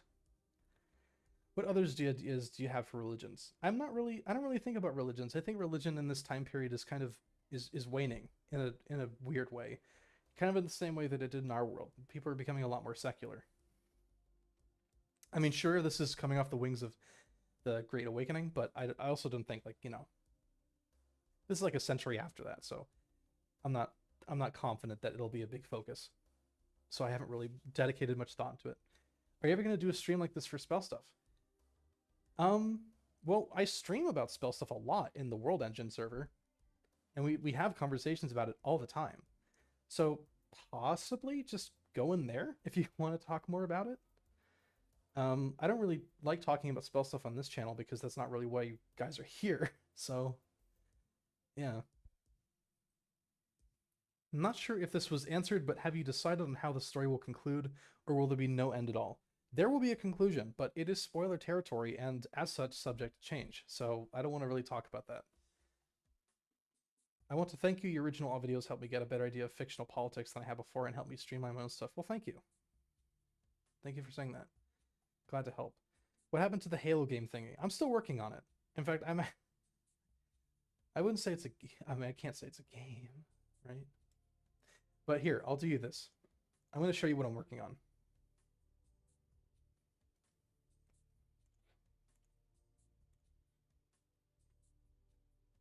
I'll even make the Halo music louder.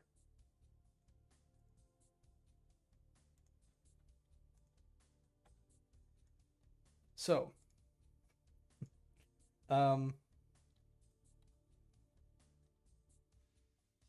this is definitely more than what I've shown in the videos for sure. You might have seen a little of this if you're in like the Discord server, but yeah, this is my machinima, guys. This is my machinima. I'm making a machinima. I am making a machinima. I say as I sweat profusely. But this is essentially the progress thus far. Don't worry about these sections that aren't covered up. They will be.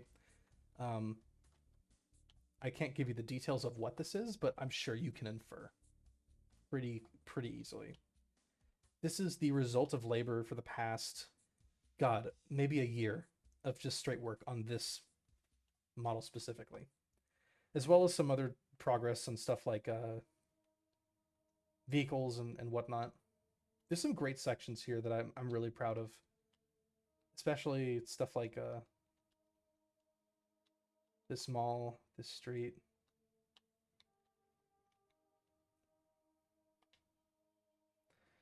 Storage heavy, no. That will come with textures, but I do not plan on having very high quality textures. In fact, my approach is very like processing power heavy, as far as like just have decent enough geometry and people will plug in the rest in their heads.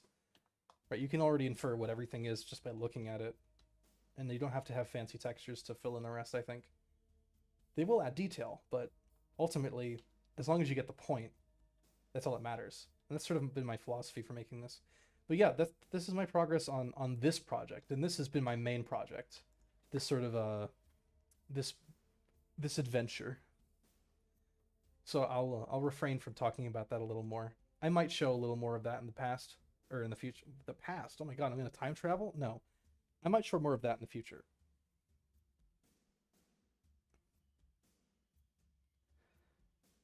Will Obanko remain? I think Obanko will find a way. I think Obanko will find a way. Is there a planned ending for RWBY? As I mentioned, yes, there is, but it's subject to change, so I'm not going to talk about it too much. Have you seen the Crash Halo Machinima that is blowing up a little I don't really follow Machinima. I don't follow Machinima that often. I tried to engage with one person, like once, on like, they were making a video about Halo and Forerunner connection, and I'm just like, yeah, trying to engage, trying to make them feel good about it. And they just get fucking pissy at me because I talked about how it's stupid that they think that, having rainbow colored skins in a game is like a political statement. It's like, God, it's just the more dog whistle shit. I just can't stand that.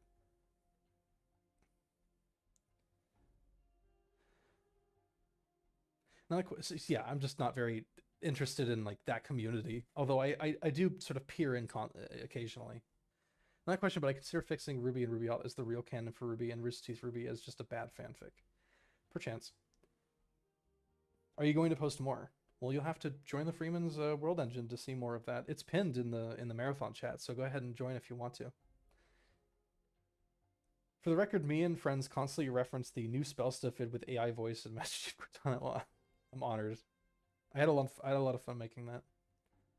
Will cryptology be a thing in your rewrite? Let me just confirm what cryptology is. Why is Google asking me if I'm a robot? It's because I have OBS open. I'm not asking about cryptography AI. Fuck off. Cryptology, the study of codes, the art of writing and solving them. Absolutely. No, this is the time period for that. So there absolutely would be like sort of codes and decoding for sure. Would you want to make an animated and voice acted versions of any of the chapters in the future? That's not up to me. The ideal version of the story is the written form, is literature. So that's all I'm committing to. Will it become a series? Who knows? I'm not going to make it. Are any of the Salem bad guy group from RWBY formers still around, or have they been deleted completely? Oh, they're gone. I think they fucked off. Salem in this version is very different. I wouldn't put too much stock in their ability to affect the narrative. In this story, Salem alone is enough of an antagonist, I think. Will there be mechs in RWBY Alt? Maybe if you asked me right after I made the very first video, I would say yes. But now I would tell you to stop watching Armored Core music videos. Because it's been a thing, is like people in my Discord will watch, like, they'll just get into Armored Core. They'll get into Armored Core and they'll be like, we should put mechs and spell stuff, and everyone's like, no. Any thoughts on Rooster Teeth closing?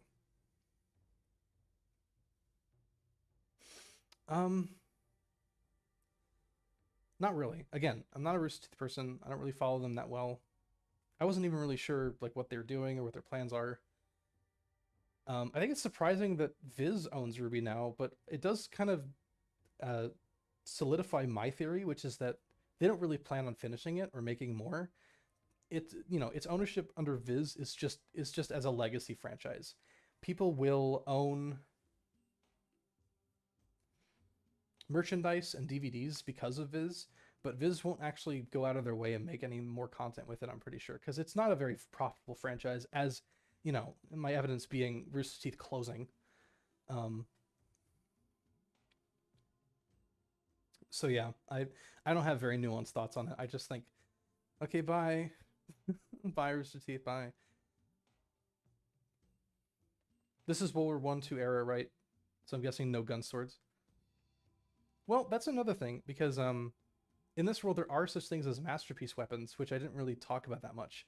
Masterpiece weapons are specially crafted armaments that are created basically for extremely wealthy soldiers, which in this case being hunters. And masterpiece weapons are sort of like, they sort of become a symbol of power for these people, of success and influence. So I would definitely say that having stuff like Crescent Rose, or like at least a rudimentary version of it, would definitely make sense. Because why not? I mean, I've seen crazier stuff historically, so let's do that. It just won't be the first weapon she uses, because you need some like physical semblance of like a progress, right? Visually, you need to see that like she goes from this meek little like milksop into this formidable warrior. Master Chief weapons. We will never get the proper conclusion of RWBY. Yeah. I mean, 9 was basically their conclusion. It was just them giving up and saying, yeah, we're not perfect. We fucked up. Sorry. But it's okay, because we are who we are. It was a very meta ending to the series. I wasn't expecting that. It's where the homophobic RWBY meme comes from. But there you go. I've been on Top Chat this whole time. I've been missing a whole bunch of questions, I'm sure. I will say, even though you hate the two-parter now, I still like it a lot, and I showed it to an IRL friend who didn't know a thing about RWBY at all, and he loved it probably because he plays EU4. Yeah. I'm sure people like those videos in the same way they like the originals, which is part of why I won't take them down. But they are misinformation at this rate, especially for people who want to stay up to date on alt and like what it is. So that's why, I did these videos.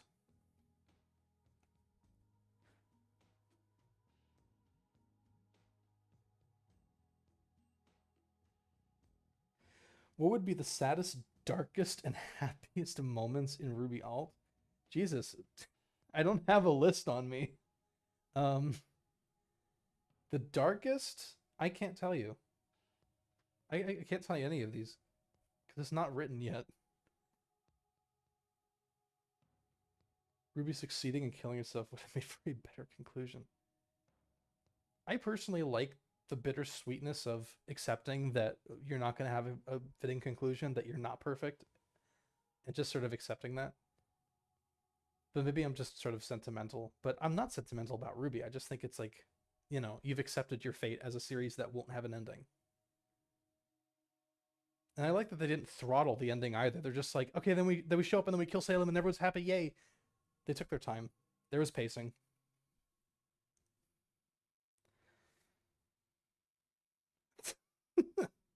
Yeah.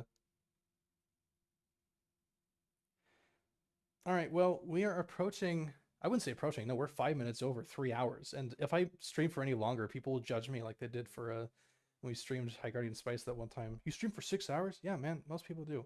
Anyways, I think that's it for this stream. Thank you guys so much for tuning in. Once more, I'm going to start the stream once again so people just know. If I could just pull up the actual world engine like I did before. If you enjoyed today's stream and you want to see more RWBY Alt, make sure to check out Freeman's World Engine for more content on RWBY Alt, and make sure to join the Freeman's World Discord, which has exclusive RWBY Alt content to slop on. What the fuck else is gonna happen this Sunday? Exactly. So yeah, thank you guys so much for tuning in. Did not expect this many people actually. I expected maybe like 20 people, really, like realistically. So yeah, I'll see you guys later. Take care, y'all.